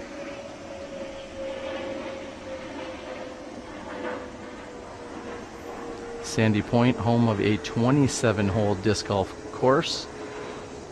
Mostly tight and accurate wooded shots. Certainly added a good number of length to the holes in the last few years as well, with some longer tees. However, it is certainly one of the best places in all of the U.S. to go up and play some disc golf. They also have cabins, as they have the resort and beach right there on the property. Check them out, sandypt.com. Tell them the disc golf guy sent you. You definitely need to get up and check out Sandy Point Resort. So with that being said, we're going to move over to the fairway of hole number 10. You're watching live coverage of the 2014 Mad City Open Advanced Leader Card.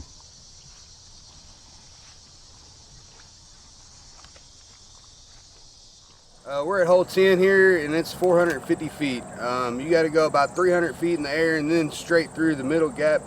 And if you hyzer off good enough, you can get to the green on this one if you got a big gun.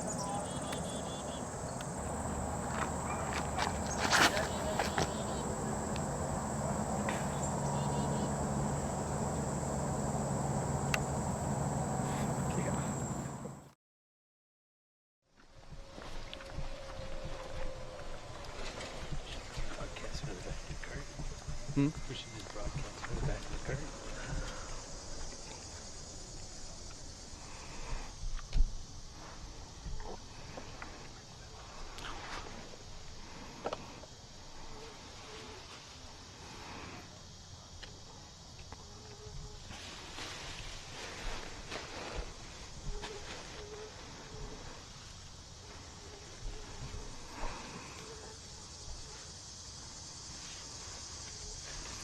And helping keep with the flow of play today, there are very few fivesomes anywhere on the course. However, our leader card is a fivesome. That seems to be keeping the flow of play just right, as they are not coming up on any groups in front of them. However, they're playing fast enough to be not caught by the group behind them. And that is an excellent shot here by Curtis. Measuring in at around 450 feet. These players are really just looking to get down toward this opening of trees at about the 300 mark, and any penetration they can get past that will be a bonus. As you see those trees straight in front of us. And Adam hits one of those, and he'll be able to get up and down easily from there for a 3. Many would consider this a bonus 2. It is certainly reachable, as it is a downhill shot. However, you really need to perfectly thread the needle and get past these guardian trees down here near the basket.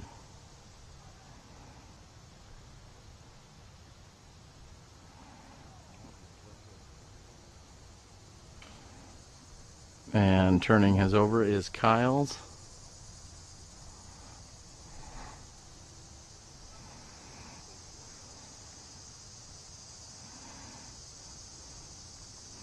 Again, I believe you're seeing the live scorecard and leaderboard presented by Sandy Point Resort. Pete Leslie on the tee. That's a great looking shot. Oh, and even after hitting this tree, Pete has found himself within 28 feet of the pin. Again, giving himself a birdie look at this hole, which is all anyone really can ask for. And Tyler is on the tee, checking his run up and the plant of his foot. And it looks like something may have gone awry, and he did not get punished nearly as much as we normally see here with an errant shot.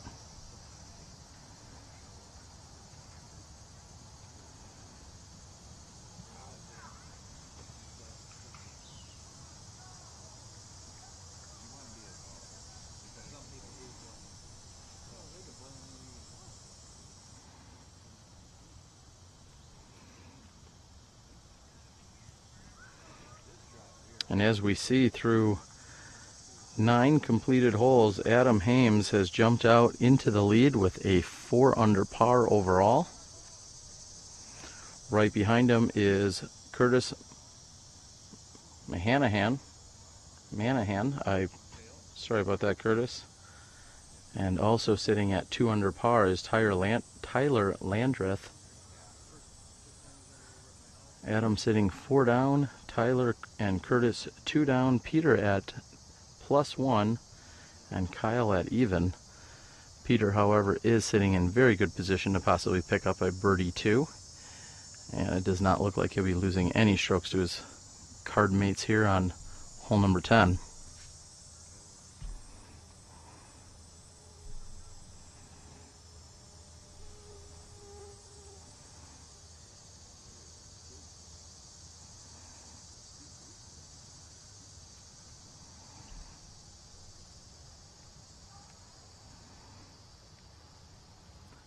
Tyler's lining up for what appears to be a forehand roller. However, he needed a little more positive edge on that. And unfortunately, it turned over very quickly, put him over to the left-hand side of the rough. He should be able to get up and down from there and at least save his bogey 4.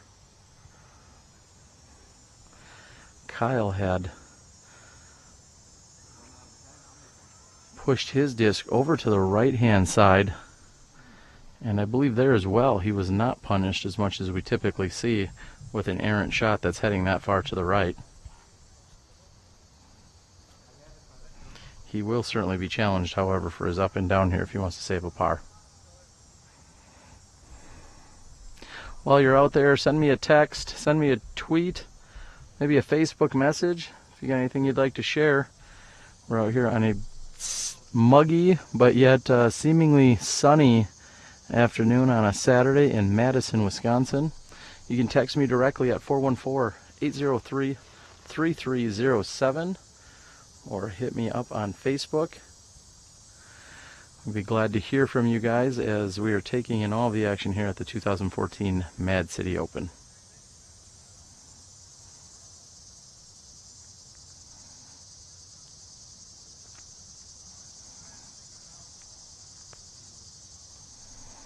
is Kyle on the left-hand side. Looks like he's lining up a forehand. And executed perfectly. He will get up and down and save his par 3 here.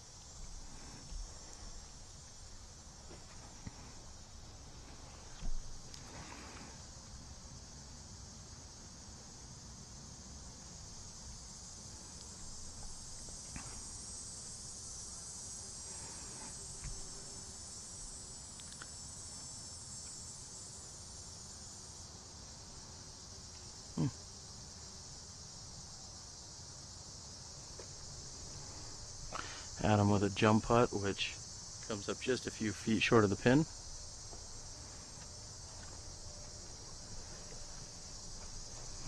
Again, Tyler on the left-hand side of the fairway. This will be his 3rd shot.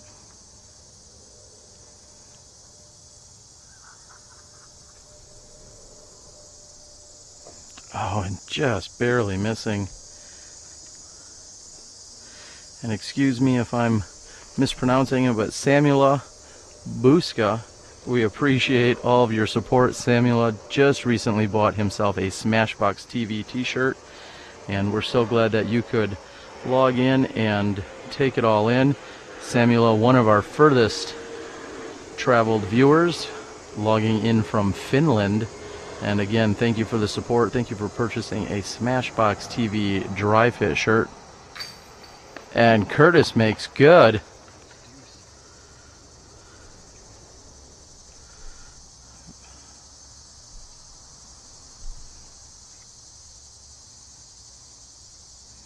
And Pete Leslie is stepping up to his birdie opportunity here on hole number 10.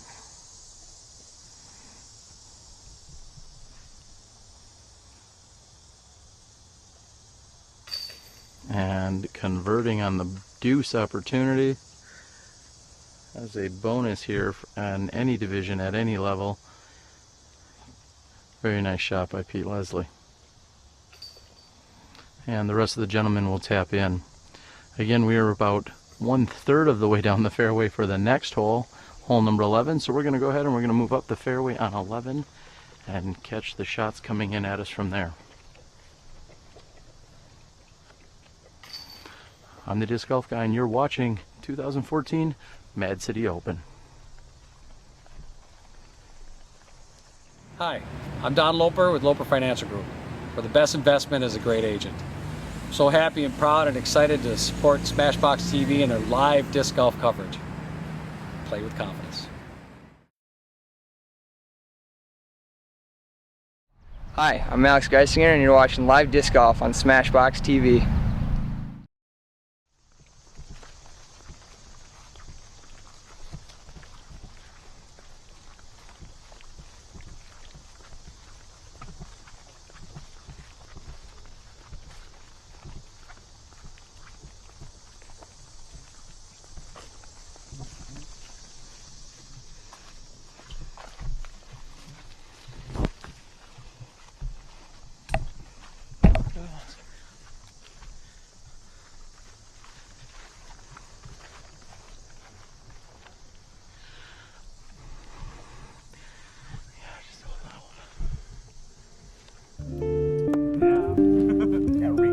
Understable one there. I can't reach it like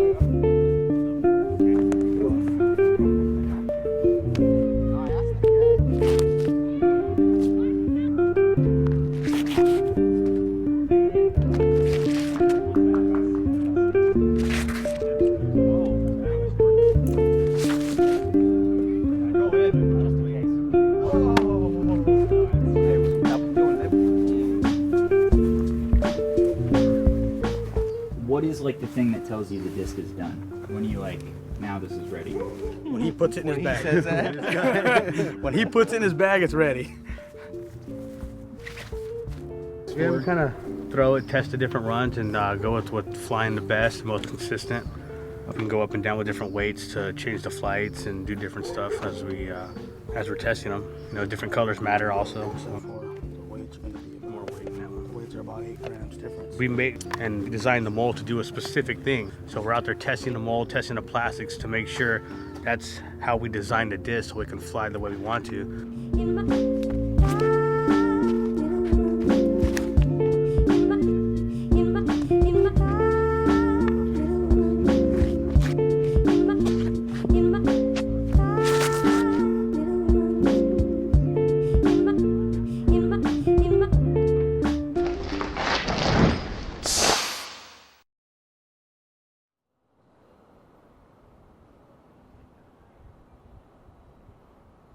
I'm AJ Risley, and this is the Gauge.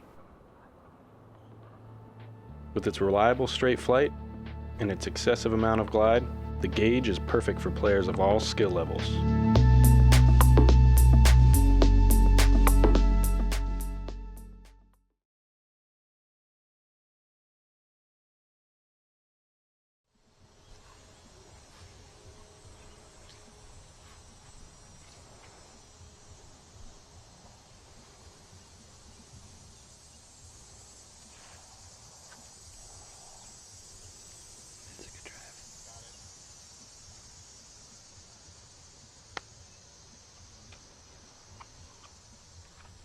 How you doing? Good? Yeah. Gets heavy after a while, but gets heavy after a while, but it's all good. No worse than my golf bag, you know? Funny part is our old one weighs like 3 times that till we built our own. Yeah, since I'm not playing, I'd rather be doing this. This is fun.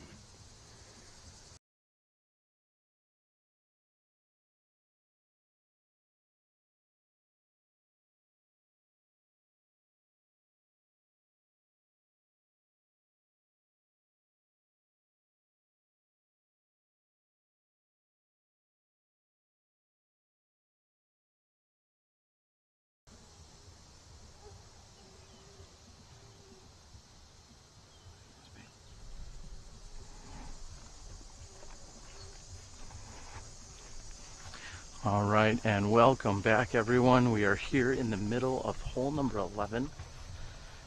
We are just catching up with our players who've all thrown their tee shots from the long tee.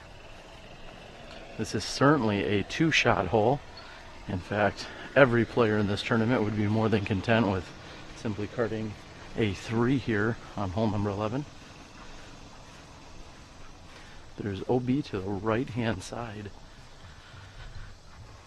And on the left-hand side is just regular trees and brush and shul and general nastiness. So placing your shot in the fairway here is certainly at a premium.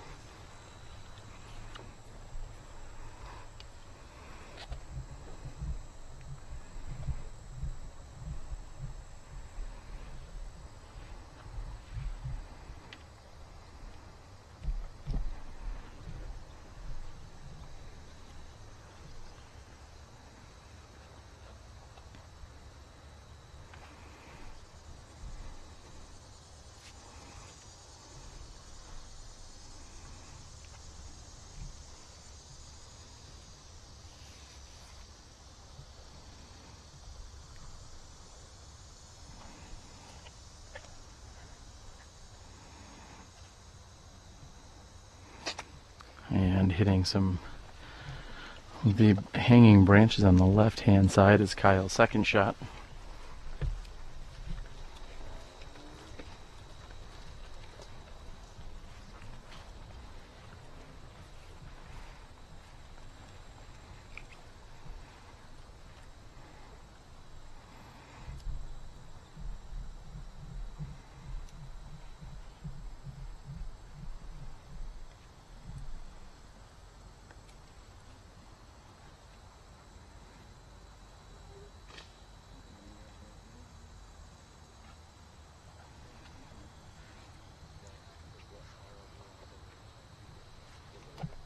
So clarification here, just so everyone knows, this OB line is for the parallel hole number 18.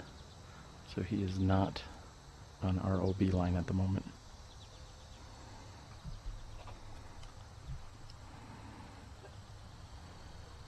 Hole 18 parallels parts of hole 11, so if someone were to throw wide right on hole 18 and to cross the line that Pete was just touching, they would in fact be OB. And similarly, if someone were to throw wide right here on hole 11 and go all the way into 18's fairway, then they would be OB. So unique rules here out here at the Villarda Ast course during tournament play.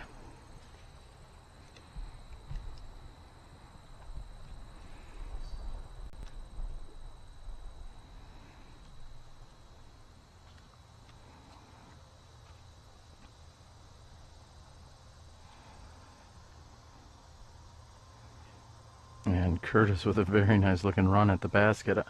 Looks like he got a little skip on that little...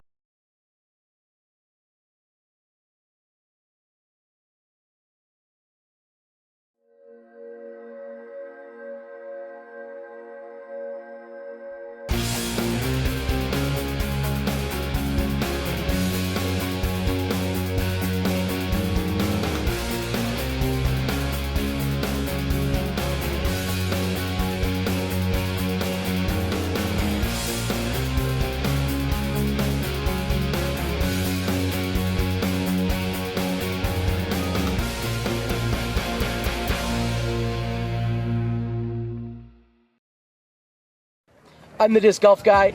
I'm the disc golf guy. I'm the disc golf guy. I'm the disc golf guy. And this is my video blog.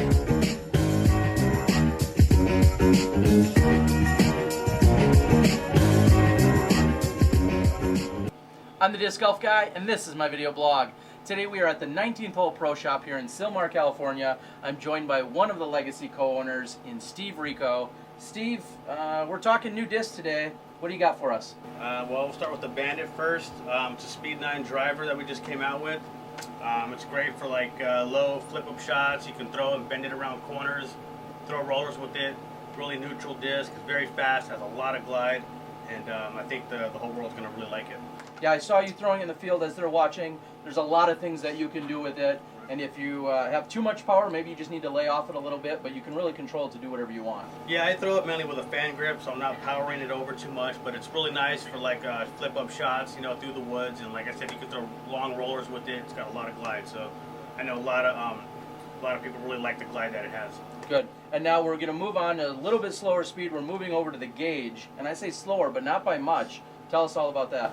It's our newest mid-range out. It's really nice, got a good feel to it. It comes out of the hand really smooth and clean. And this disc will hold any line you put it on. You can throw it straight, you can bend it right, you can hyzer it. It pretty much will do anything, whatever angle leaves your hand, it'll hold that line throughout the whole flight. And now we're seeing both of these plastics. When you come out with them, which style of plastic should I say did they come in? They're both in Icon right now. Pretty soon they'll be in Pinnacle.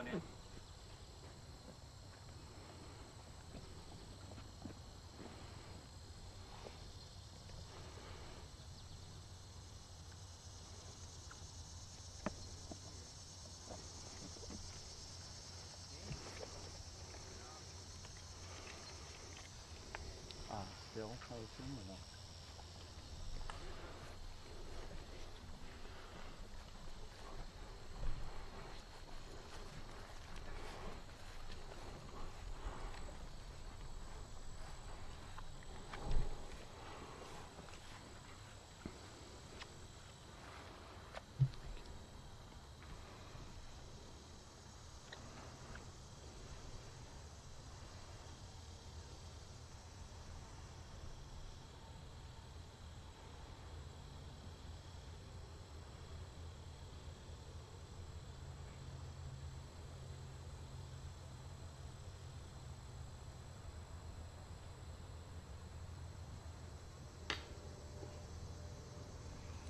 And Curtis's putt is off the right-hand side of the basket. Unfortunately, it also carried, leaving him with a little 12 to 14 foot comebacker. Pete is on the right-hand side, and he's going to have a little bit of a shrubbage to contend with, if that's a word. And no problem for him.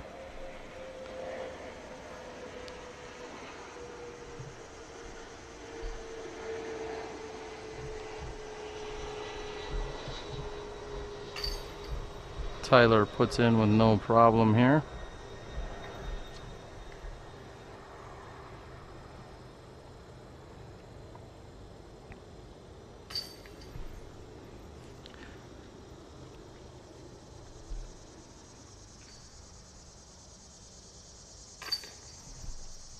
And Curtis puts in. So there you have it. That is hole number 11.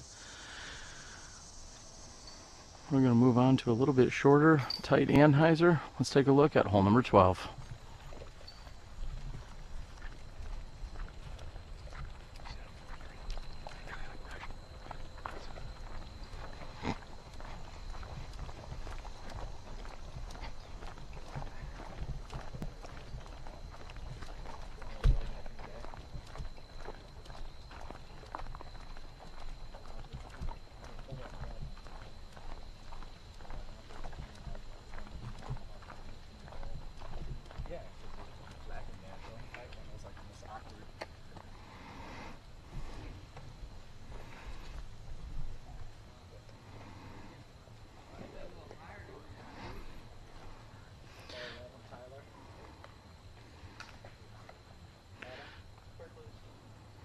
confirming scores as they're coming in.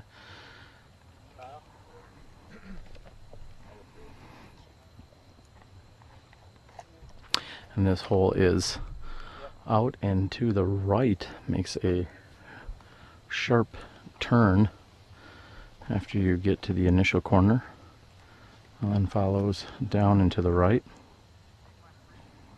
Very difficult hole to attack. Most players are just hoping to get within 30 feet, make a putt.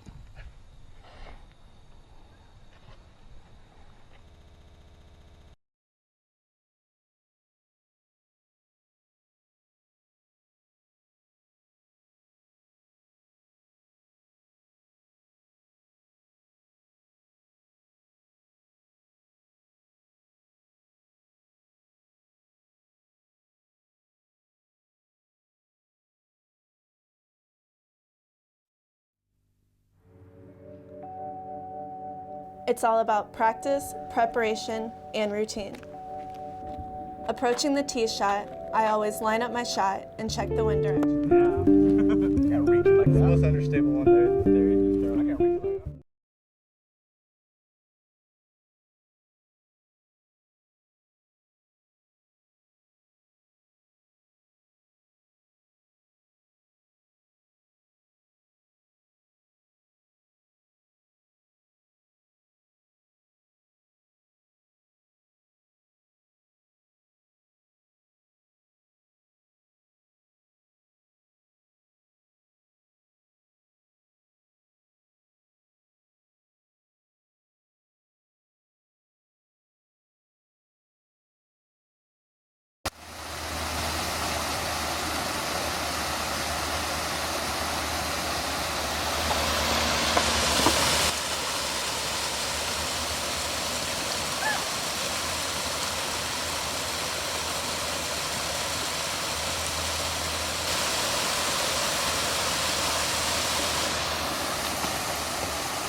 Lord, don't look at me.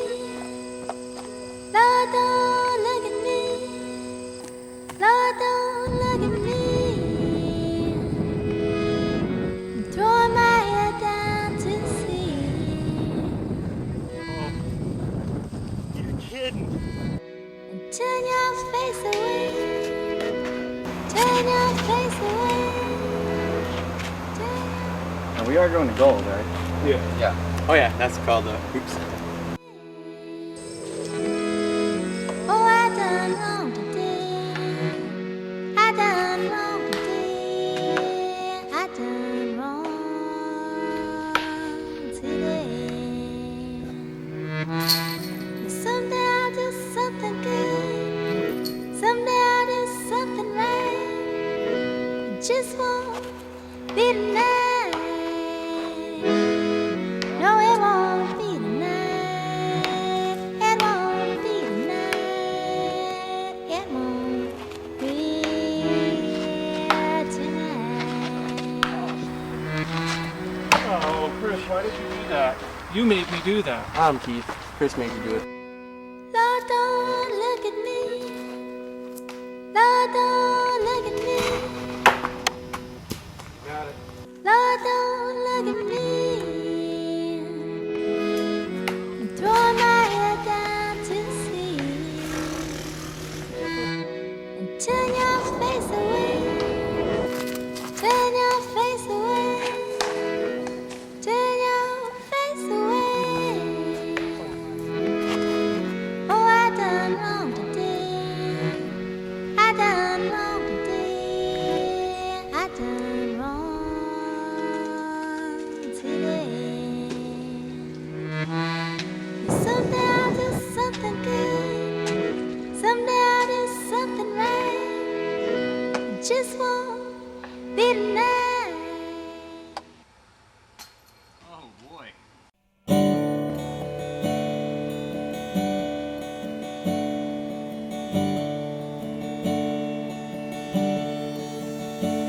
I'm sorry to inform you that we've been had by a man who can't think his way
a chance you'll lose that tape. I'm the disc golf guy. I'm the disc golf guy. I'm the disc golf guy. I'm the disc golf guy. And this is my video blog.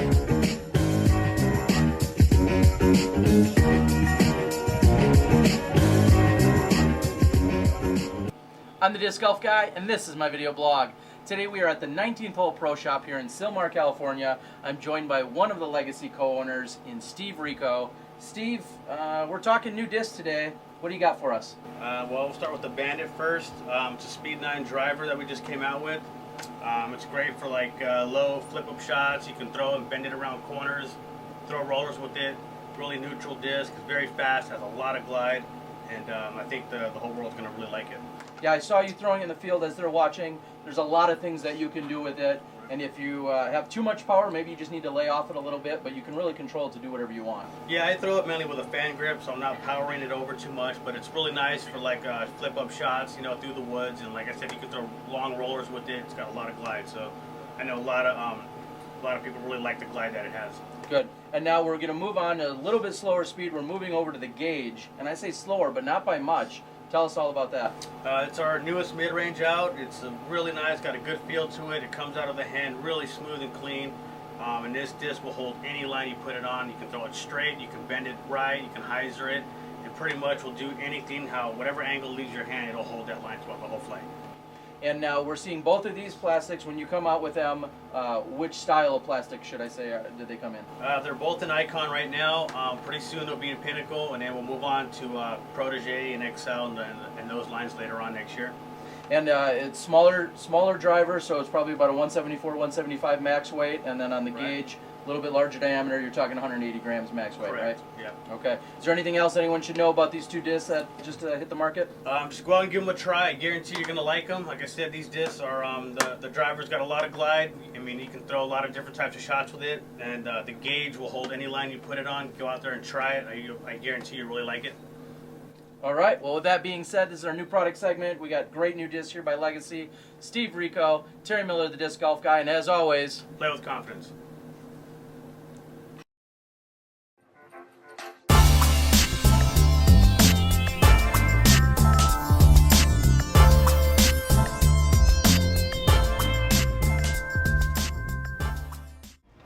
I'm the disc golf guy, and this is my video blog.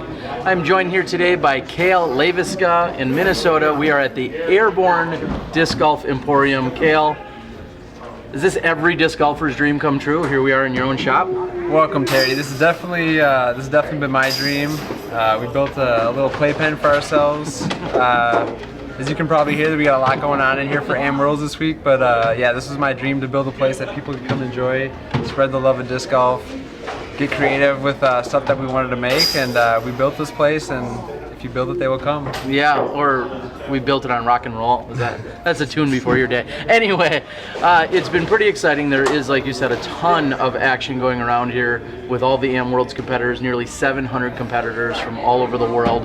What's it been like with this atmosphere and the excitement or energy? Tell us a little bit about that. Well, it's been fantastic. I mean, we in Minnesota feel like we're very lucky with the amount of disc golf courses we have, the community we have, and so we have 700 AMs coming into town that get to enjoy what we love and we've built, and we're very proud to have everyone here. Personally, in the shop the last last week, it's been absolutely crazy. We've had so many people coming in, enjoying the place. So it's amazing how word is spread about Minnesota disc golf and Airborne in particular, and we've been having fun having everyone in the shop and showing them a good time. There is an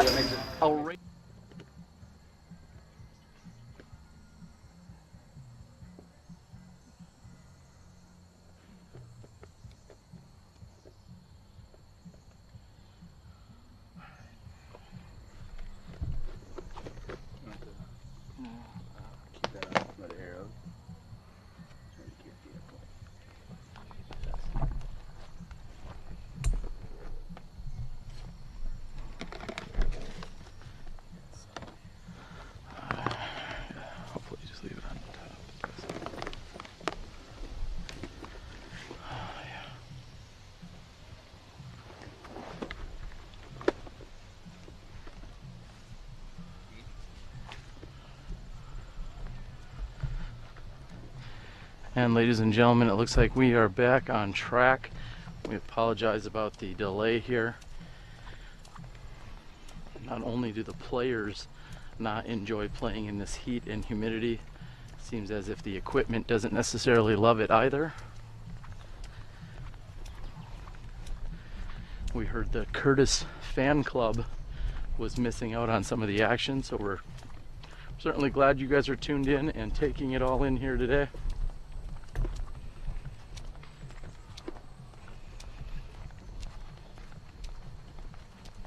We're moving down our 13th hole, which is a 2-shot hole. Again, not really one anyone steps up and is planning on taking a birdie 2 unless they are throwing in a very long shot. And a nice turnover there by Tyler, throwing it nearly perfectly up towards the pin.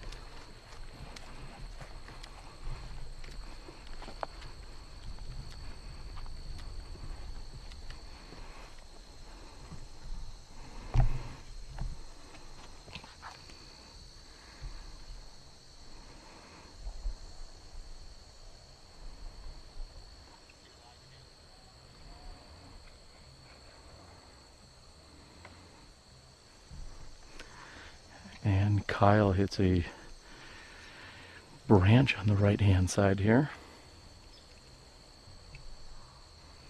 Again, thanks everyone for your patience as we attempt to give you as much possible coverage as we can here today. Broadcasting for more than 3 hours this morning, as well as hopefully 3 or more hours here this afternoon. And Curtis getting a nice shot. Maybe that was his welcome back kick for all of his fans out there.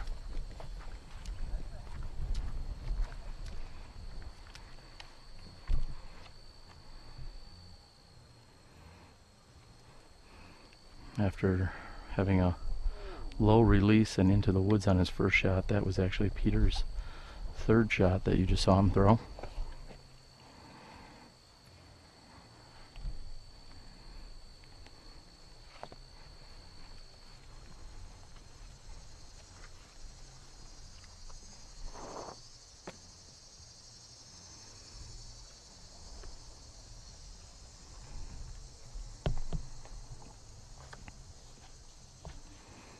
And a very nice forehand approach here by Adam.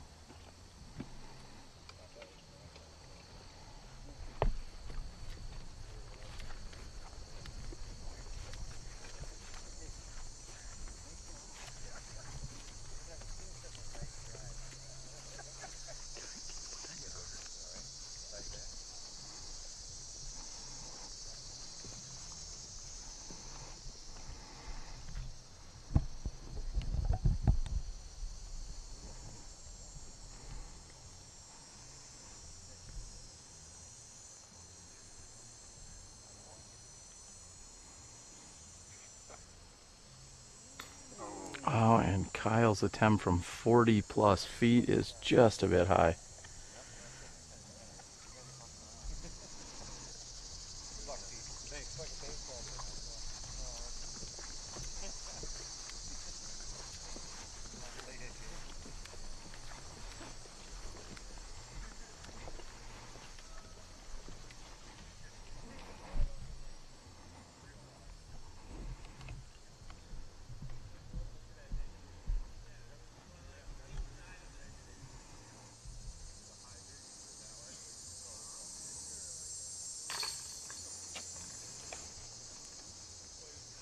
No problems for Curtis.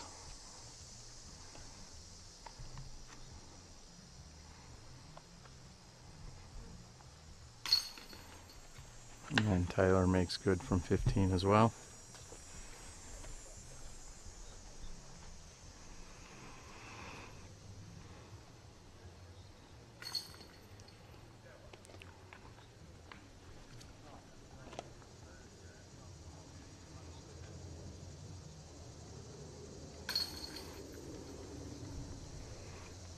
And just Kyle left to tap in. There you have it. That is the 13th hole. We're going to move over with a short walk here through the tunnel Gonna move on to hole number 14.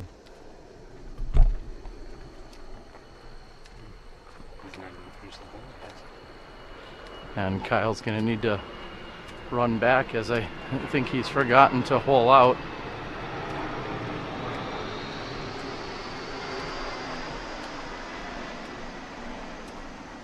Kyle's gonna need to run back and hole out on hole. I know he had a solid putt that he thought might have been in, however, still gonna have to tap that out from a few feet.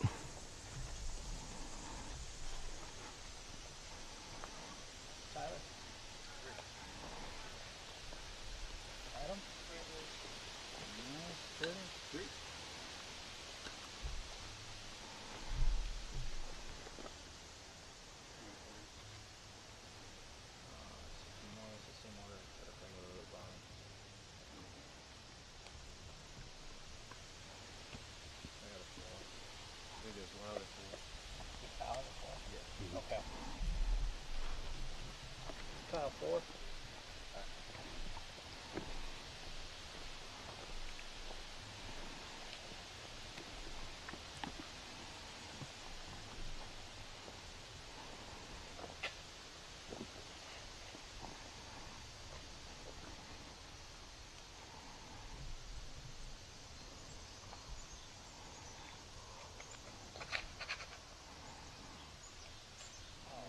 Oh, and that was looking like such a perfect shot. However, did not get past that initial offering of trees there on the left-hand side.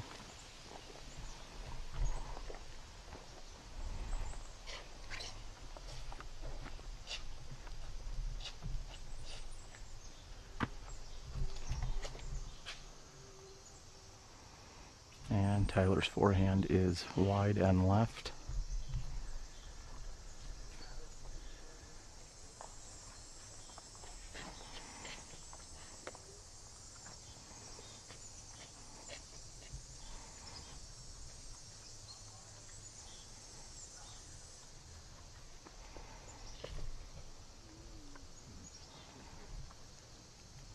And a very nice looking shot by Adam. Forehand is the route here if you've got it, if you can play for that skip.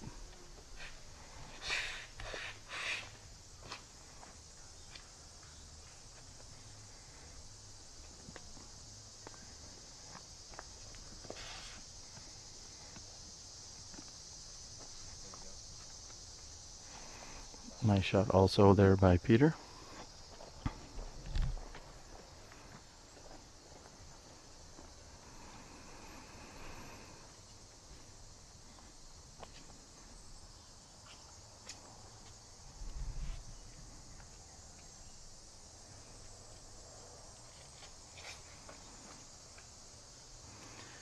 And Kyle's got his forehand off. It looks like it was a little inside, however, got past the first set of trees. So there you have it. Those are our tee shots here on hole number 14.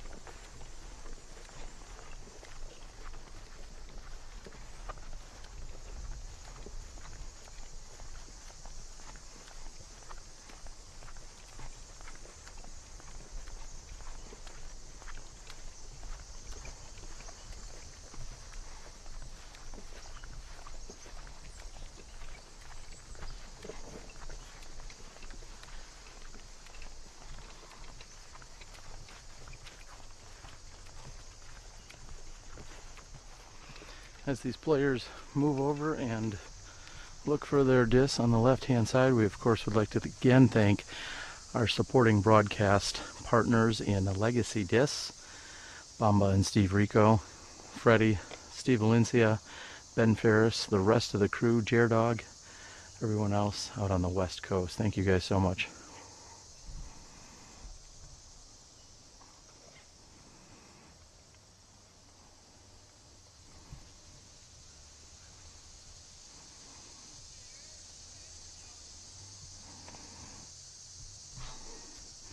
And a perfectly placed shot there by Curtis.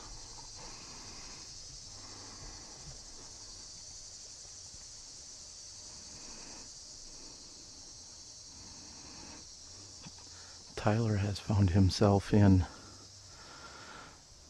the shul off to the left-hand side. Looks like he's going to be able to get up and down and save a par 3.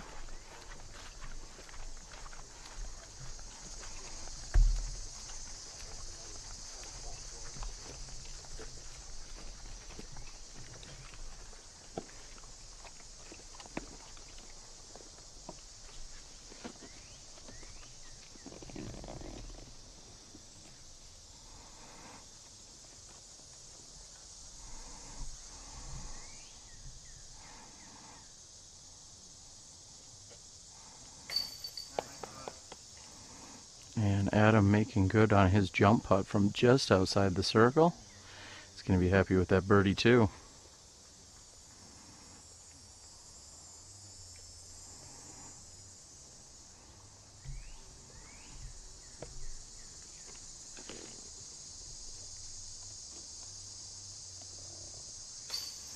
And Pete makes good on his birdie opportunity as well.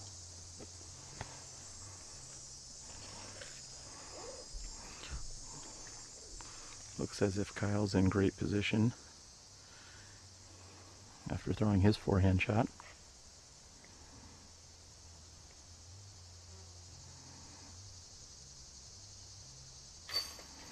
And Kyle makes good as well. 3 very nice birdies here and 2 pars. We got some great leader card action here on the 2014 Mad City Open. I'd like to also thank Miles Parkhill over at Paragon Disc Golf for all your disc golf tournament club needs. Please check out Miles over at Paragon Disc Golf. Don Loper Financial Services, Keen Footwear, Sandy Point Resort and Disc Golf Ranch, as well as our friends over at Night Eyes. There you have it. That is hole number 14. We're going to move on to the challenging, beautiful, and signature hole number 15.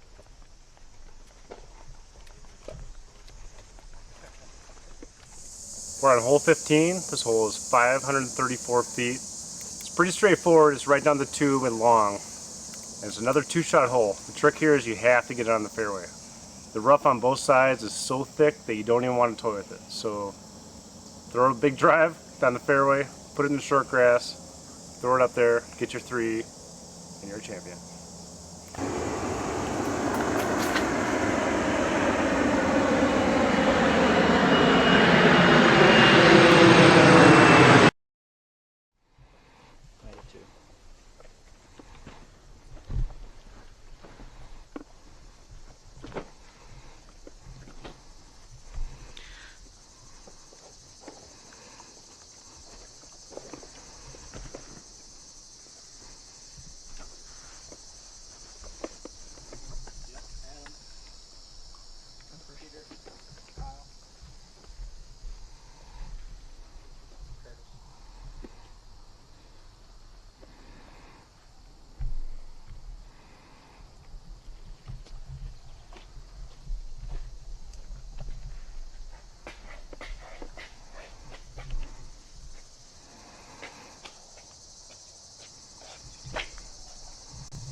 And if that can stay out of the rough on the left-hand side, that's going to be a great shot by Adam.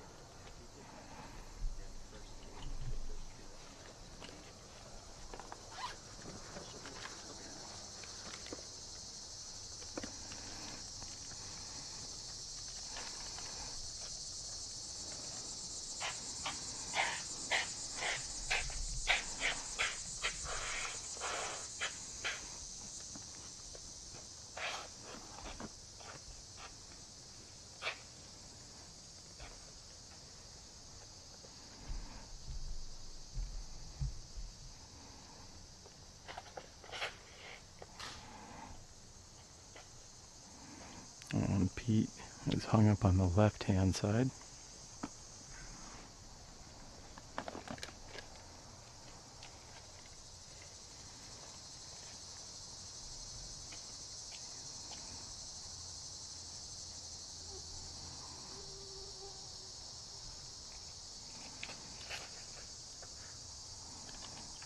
And Kyle is pushing right. I may have made it to the opening.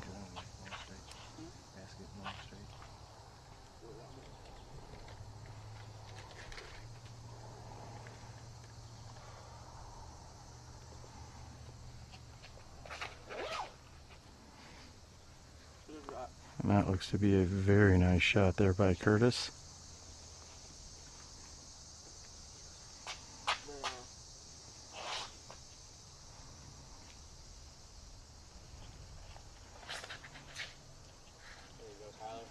And Tyler has thrown one of the nicest shots I've ever seen here on hole number 15. Right up the middle, out of trouble. 534 feet, hole number 15.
Again, I'd like to thank each and every one of you for tuning in to check out the action here today.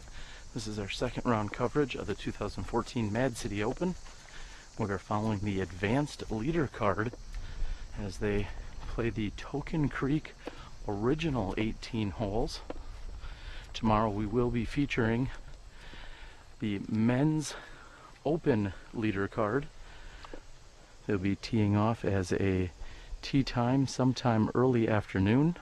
They will be competing on all 27 holes found out here at the Velarda Ast course. The original 18 plus the 9, which were added a few years ago. And we will bring you shot-by-shot coverage, all 27 holes. So look for that tomorrow afternoon right here on SmashBoxxTV.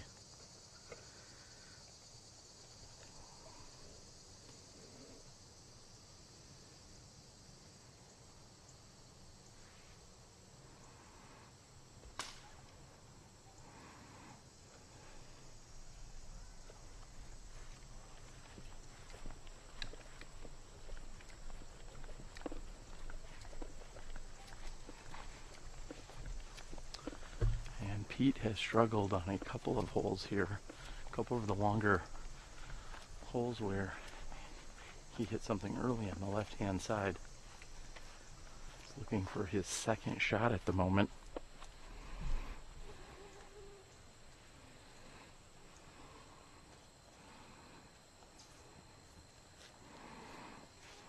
Feel free to also reach out to any of our sponsors via Facebook.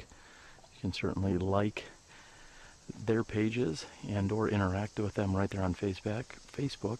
I know they would appreciate the acknowledgement of their support here at SmashBoxxTV. I know Mike and Michelle Cousins up at Sandy Point are tucked away in the north woods of Wisconsin.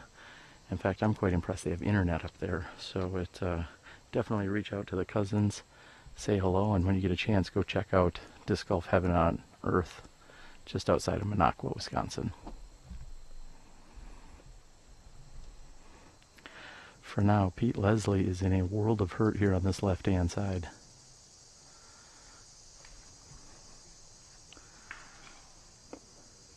And he is out, but across the other side of the fairway.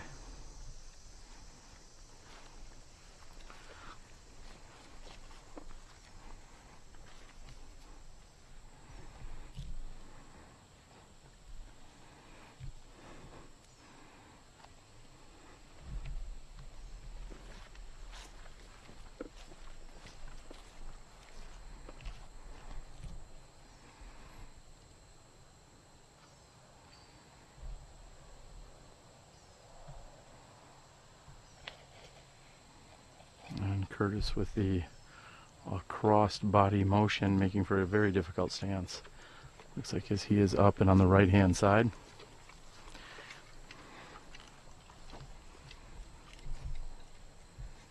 Adam has thrown as good of a drive as you could ask for here on hole number 15. First it looks like Kyle will be throwing next.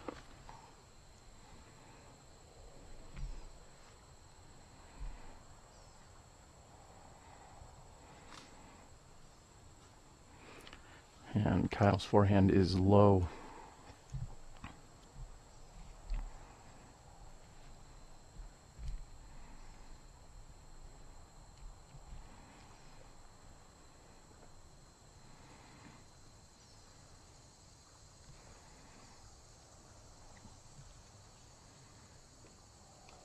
And throwing a very nice approach. Adam just looking to get up and down and take a 3 here.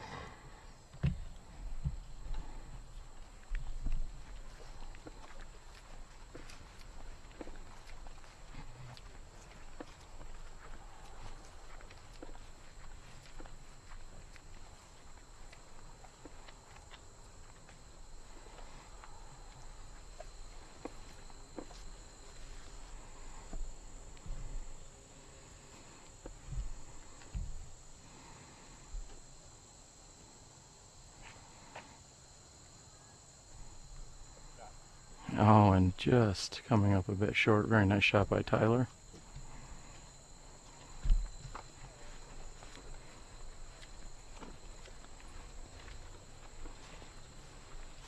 This will be Kyle's 3rd shot.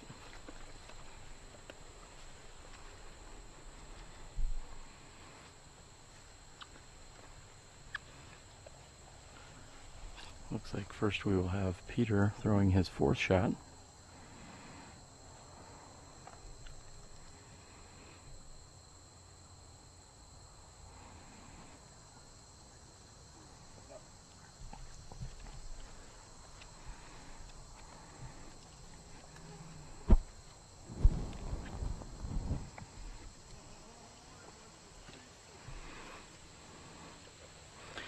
And I would like to make a quick clarification. Anytime you may have seen the screen go pitch black today, it may or may not have been a technical difficulty. It could have just been a swarm of mosquitoes covering every single inch of our camera, as they are just far from pleasant, I guess would be the PC way to put it out here.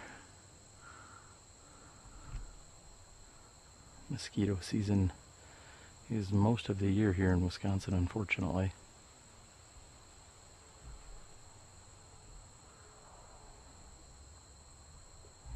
Oh, and Curtis's putt is just barely off the mark.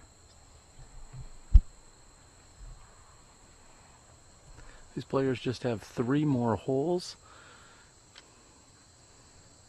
to complete their 2nd round here at the 2014 Mad City Open. Tomorrow, these competitors will move over to High Stand Park.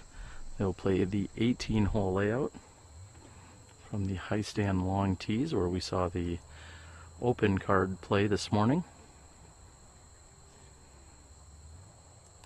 This morning we saw Dutch Napier open up the tournament with an 8 under par, which was also the hottest score of all open competitors.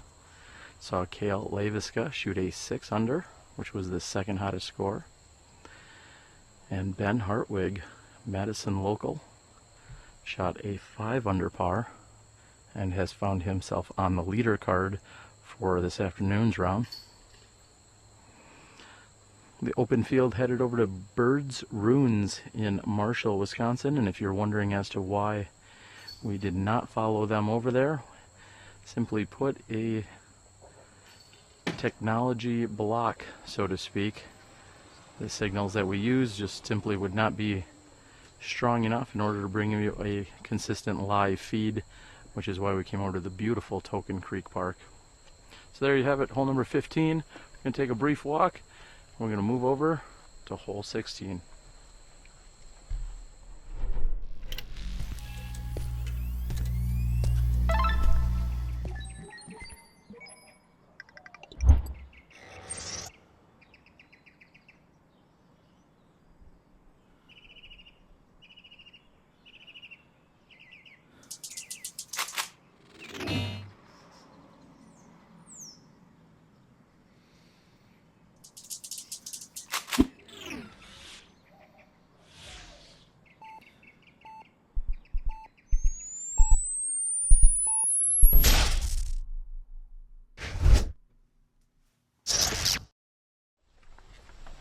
and seeing how the players are taking a look. We're going to also move up the fairway here, see if we can give you a better angle. A shot from behind the tee would really not give you much more than a blind hyzer shot, so to speak. So we will move down the fairway here, see if we can get a better perspective for you.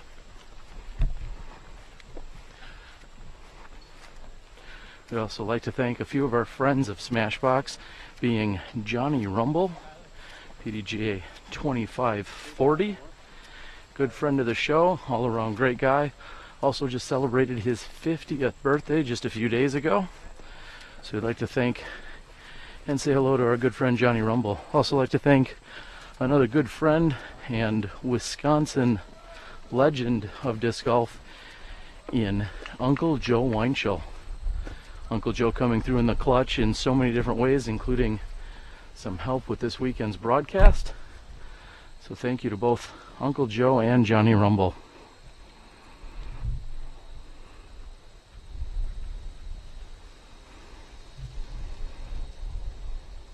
And while we're at it, I would certainly like to give a huge thanks to my foot and apparel sponsor in Keen Footwear.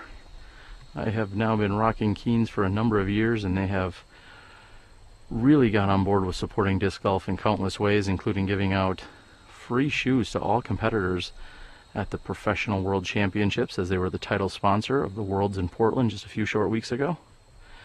Keen has been supportive of the Disc Golf Guy video blogs, SmashBoxx, and all things involving disc golf, so thank you to Keen Shoes. And up and over our head throwing a very nice shot is Adam.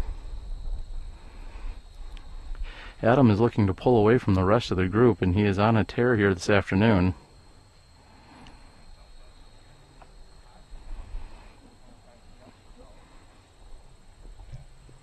Tyler with a backhand shot. Expect all 5 competitors to be throwing backhands as this hole fades right to left.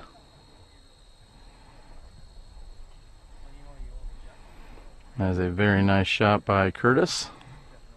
Players are really looking to throw about 325 to 375, get their shot out there on a hyzer line, have a medium to short approach to the basket. If they really get a good pull on it, maybe they can get a bonus too with a long throw in.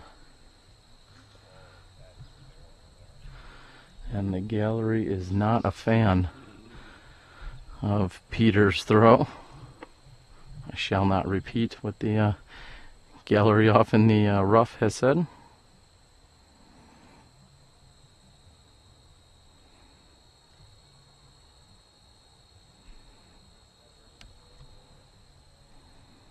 And Kyle has good distance, however he's going to be challenged by the little bit of branches and shrubbery that's between him and the basket.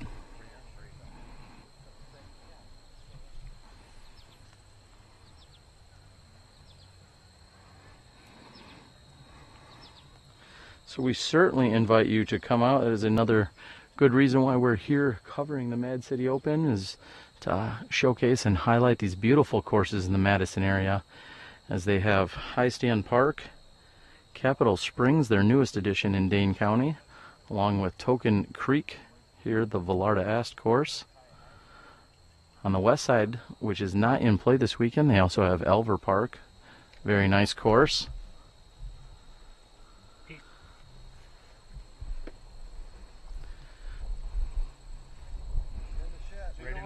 Straight to your right. Little help and clarification here for our players, letting them know exactly where they're at. Again, Pete coming up short of the opening here, so he's gonna have a little work to do.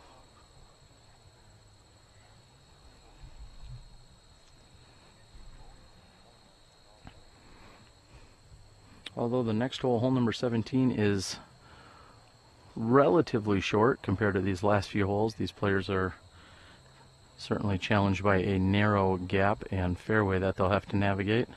But right now Pete is just trying to find a way that he's going to be able to get up and down here on hole number 16.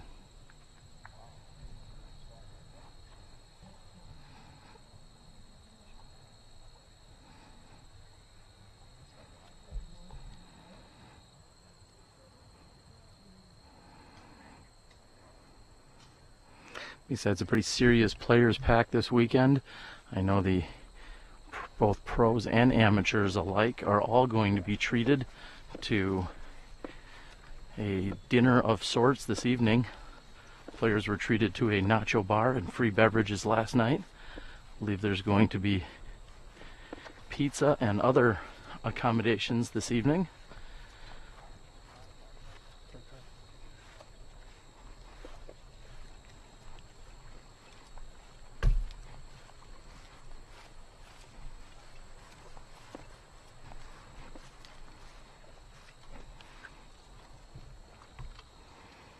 Looks like Adam's ready to throw.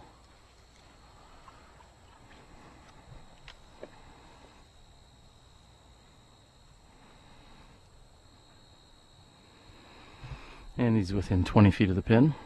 Curtis looks like he will be up next to throw.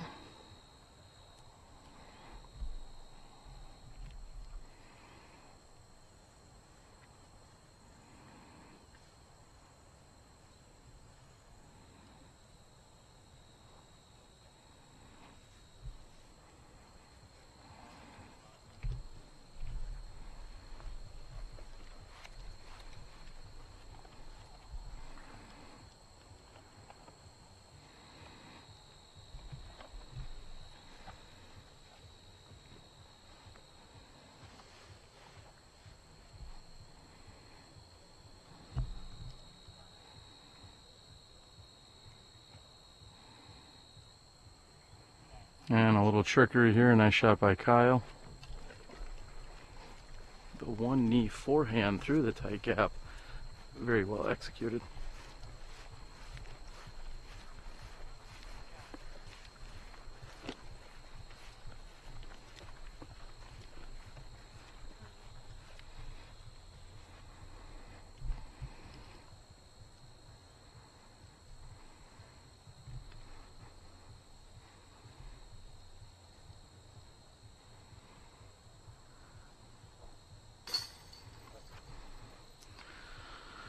No problems taking the par 3 here by Adam. Tyler's looking to do the same.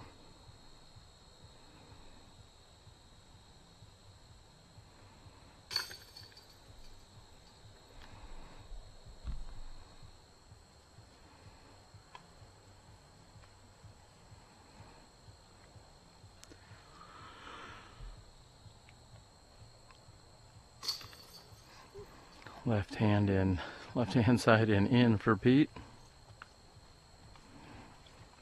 Both Curtis and Kyle with tap-ins. This guy's making it look easy. That's hole number 16. Let's move over to the next one.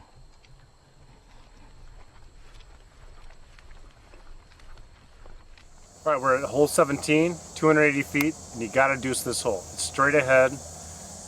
I'm a backhanded player. I throw a rock down the tube. If you have a sidearm, right-hand sidearm, this is a good place to use it.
And Tyler's shot gets off the right hand side and kicks to the left.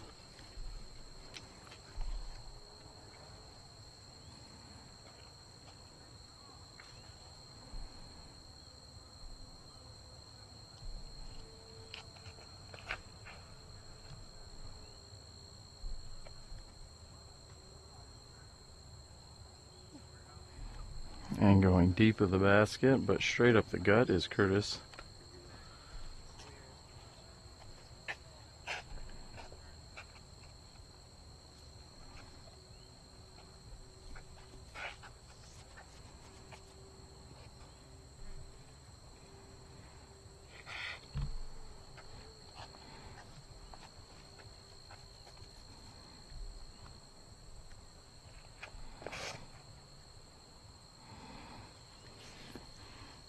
Pete's forehand flex is just a bit low.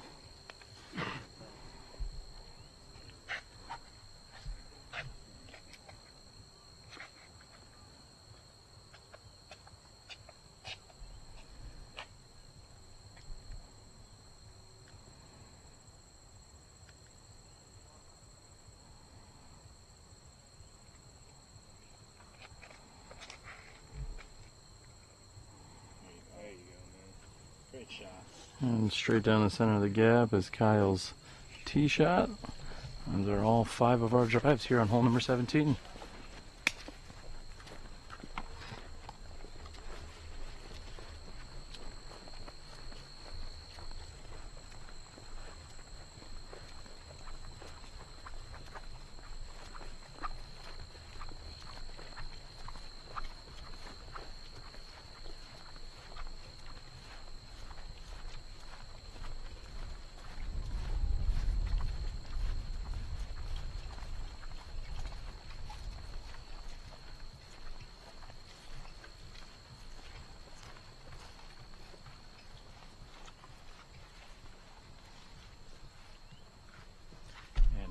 Is on the right hand side of the fairway.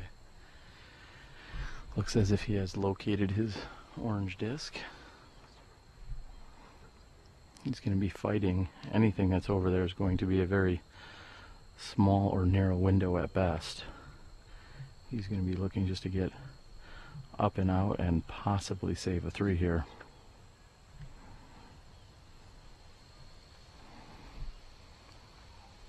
Seems as if he's eyeing up a forehand shot, however. Getting a good eye as to where he needs to go and where he's looking to land.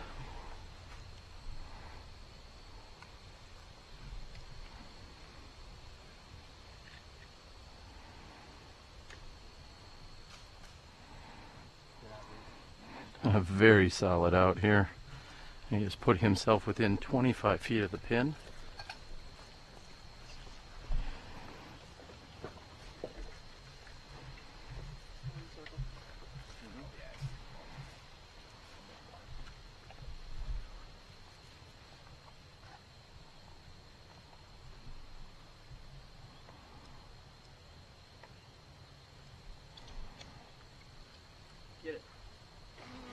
And Tyler thought he had it, as did a few of his card mates. Solid run.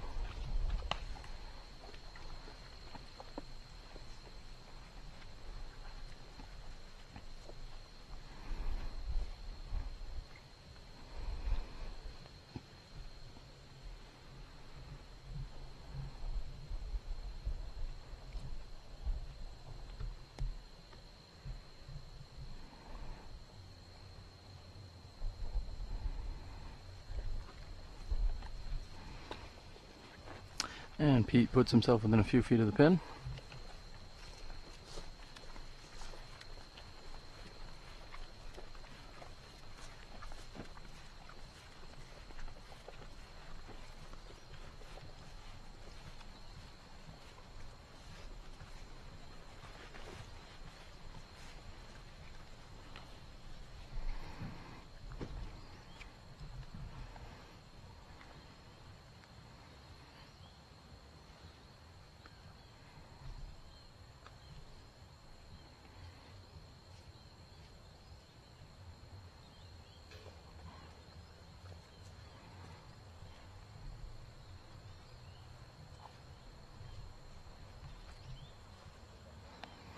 And Curtis seems as if he has gone considerably deep with the pin here. Anytime you can navigate this entire fairway, you've usually thrown a pretty good shot. However, looks as if he has actually gone deep here, deep to the point where he may not have a good look at a birdie putt from back there.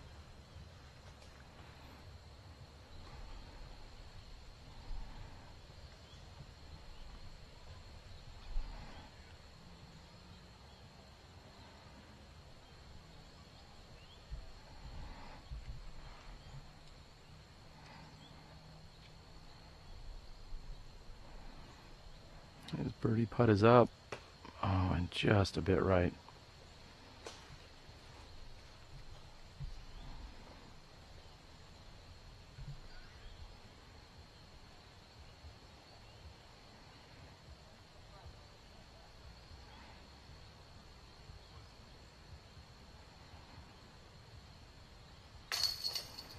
And with a very solid 3 save, Adam from the right hand side of the rough has put in and will card a par 3, working every bit for that par.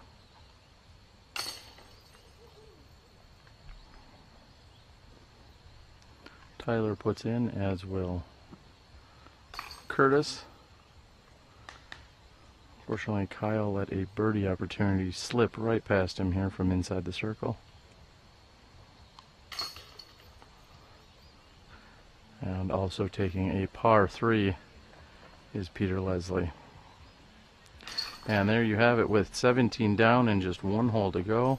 We will be wrapping up our 2014 leader card coverage of the Advanced Division. Again, we're so glad that you could join us here today. We look forward to having you tomorrow for the 27-hole battle with our top 4 or 5 open men. Right out here at this Villarda Ast disc golf course, we can see how our event's top competitors attack the course. It will prove to be every bit as challenging for those gentlemen as it was today.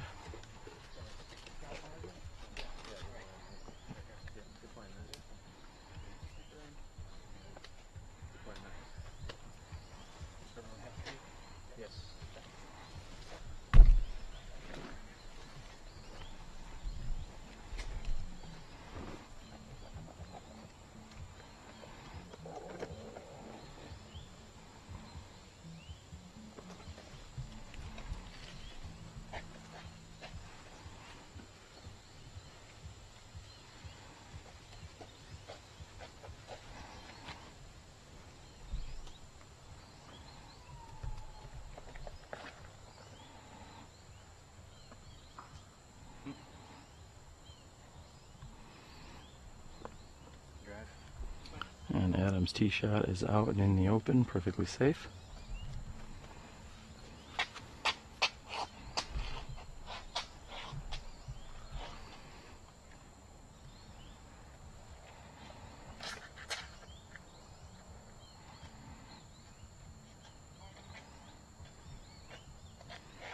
And a very nice shot there by Tyler.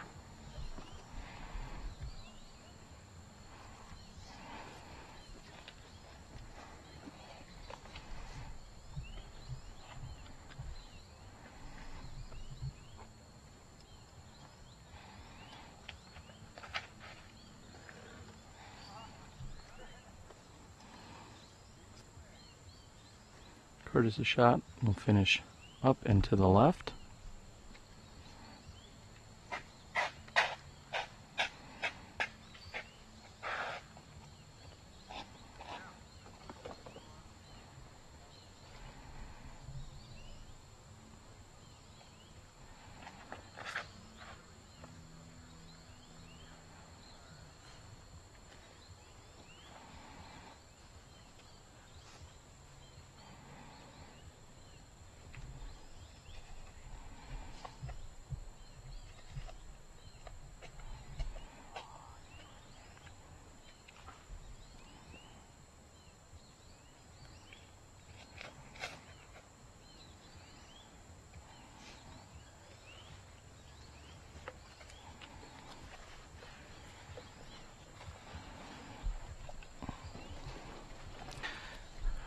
And we will descend down the fairway of our 36th hole of the day.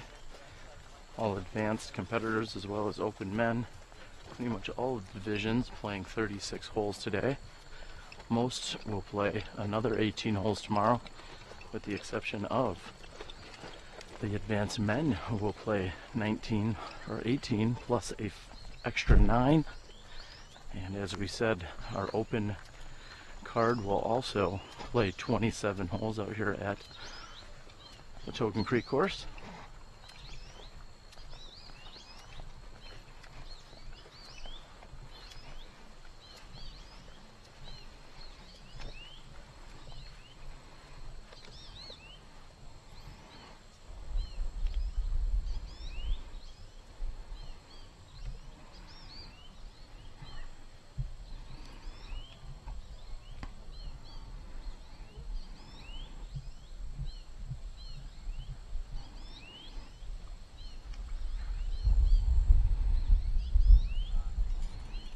And a very nice shot there by Kyle.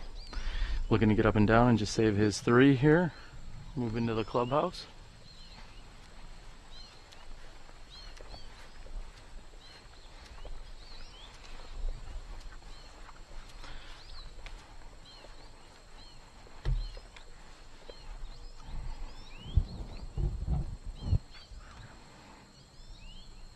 These players and media alike have been very blessed today, thinking we were going to get dumped on with rain, hail, and thunderstorms and the like this afternoon. Fortunately, it managed to skirt past us, just getting a little bit of a drizzle in the first few holes.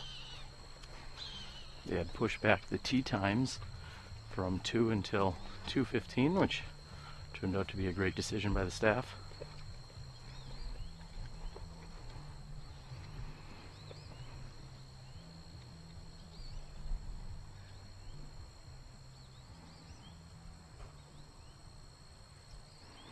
And Curtis going for that birdie opportunity. Shortly after these players tap in on their final hole, I will catch up with our leader.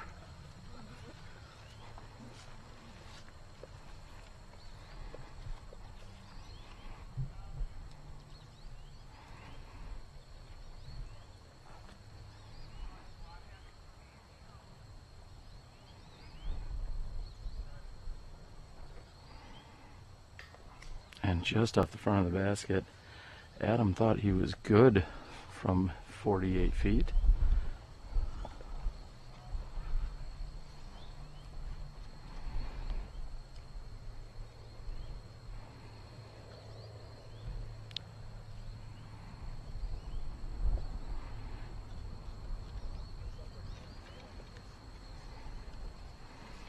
And these players will have a few final shots and putts before they wrap up their second round.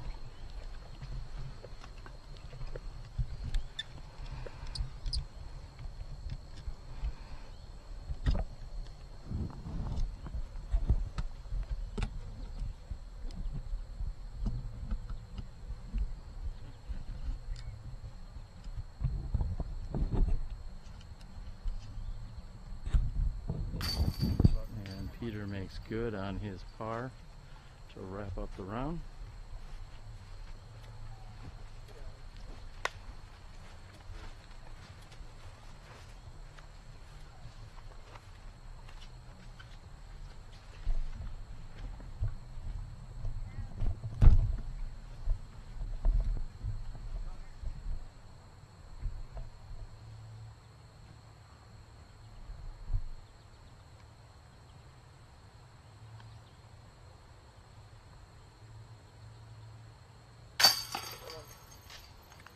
No problems whatsoever as Tyler puts in for his par 3.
Hello everyone, we hope you're enjoying the show here on SmashBoxxTV. I'm Terry Miller, the Disc Golf Guy, and our show would not be possible without the amazing help and support and sponsors that we have. First and foremost this week, Legacy Discs. That's right, Legacy Discs out of California, Silmar, California. Bamba, Steve, Freddie, Steve, all the guys over there, amazing support. Thank you guys for getting SmashBoxxTV up and off the ground. Play with confidence. Also, we have the PDGA, our Professional Disc Golf Association, has been supporting us from day one, and thank you for everything that you guys do. You are our disc golf ambassadors. Thank you so much. Of course, we have Miles Parkhill over at Paragon Disc Golf. Miles provides some of the best merchandise to all of clubs and tournaments throughout the entire country, and without Miles Parkhill at Paragon, we wouldn't be where we are.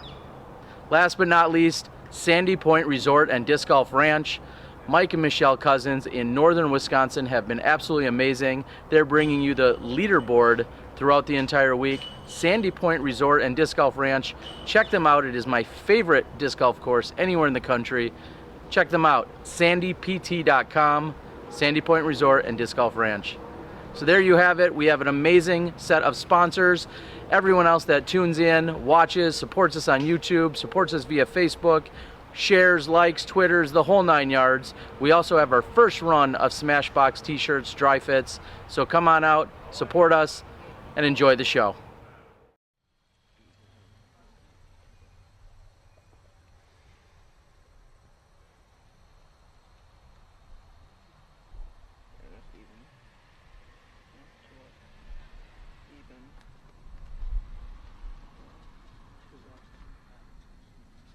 And in just a moment here, we will catch up with our leader, Adam. 3.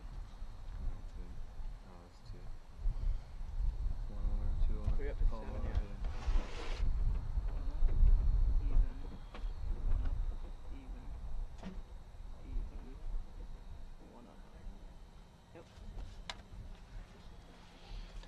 You're shooting, man.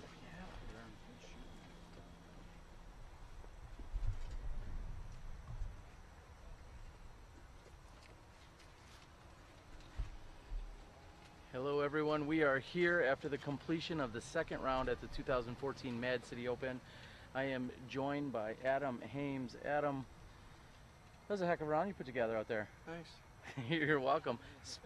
Speak loud and clear for everyone at home and the millions of people that we know are going to be watching this. 52, what kind of score were you thinking about coming into this round? I don't know, I'll just try to keep it in play. Just try to stay bogey free.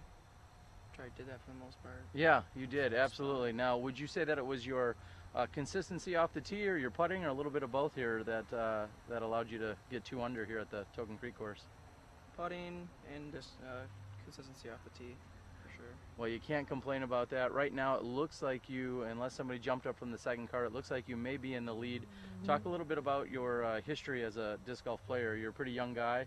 Tell everyone how old you are and how long you've been playing. I'm 15 years old. I'm from Monaco, Wisconsin. This is my 4th year. And you're super excited about playing? Yeah. Okay, good. Just making sure. Now, you're playing here in the advanced division. You've competed in other divisions. Are you on your way up to the pros next? How long are you going to hang out in advanced? I don't know, once I start taking a couple advanced tournaments, maybe try out an open event and see how it goes from there. Well, very nice. Anything you'd like to say to anyone that's either watched live or was tuned in or is maybe watching after the fact? I'd like to thank my mom for bringing me down here. There you go. That's a good boy. All right, well, there you have it. Currently, what we believe is our leader is Adam Hames from Monaco, Wisconsin, just 15 years old, hanging with some of the best players in the Midwest. He is your leader going into the clubhouse after 36 holes. Tomorrow he's going to have more holes to battle out at High Stand and possibly 9 more here at Token Creek. So for everyone here on the SmashBoxx crew, we thank you guys so much for tuning in and checking out the action today. We got to thank Dave. We also have to thank Johnny V back in Milwaukee, our guest co-host in Hole 5 guy Will Miller this morning, and all of our sponsors out there who have been so amazing to us. For Adam and myself, I'm Terry Miller, the Disc Golf Guy. We'll catch you guys tomorrow when you step inside the SmashBoxx.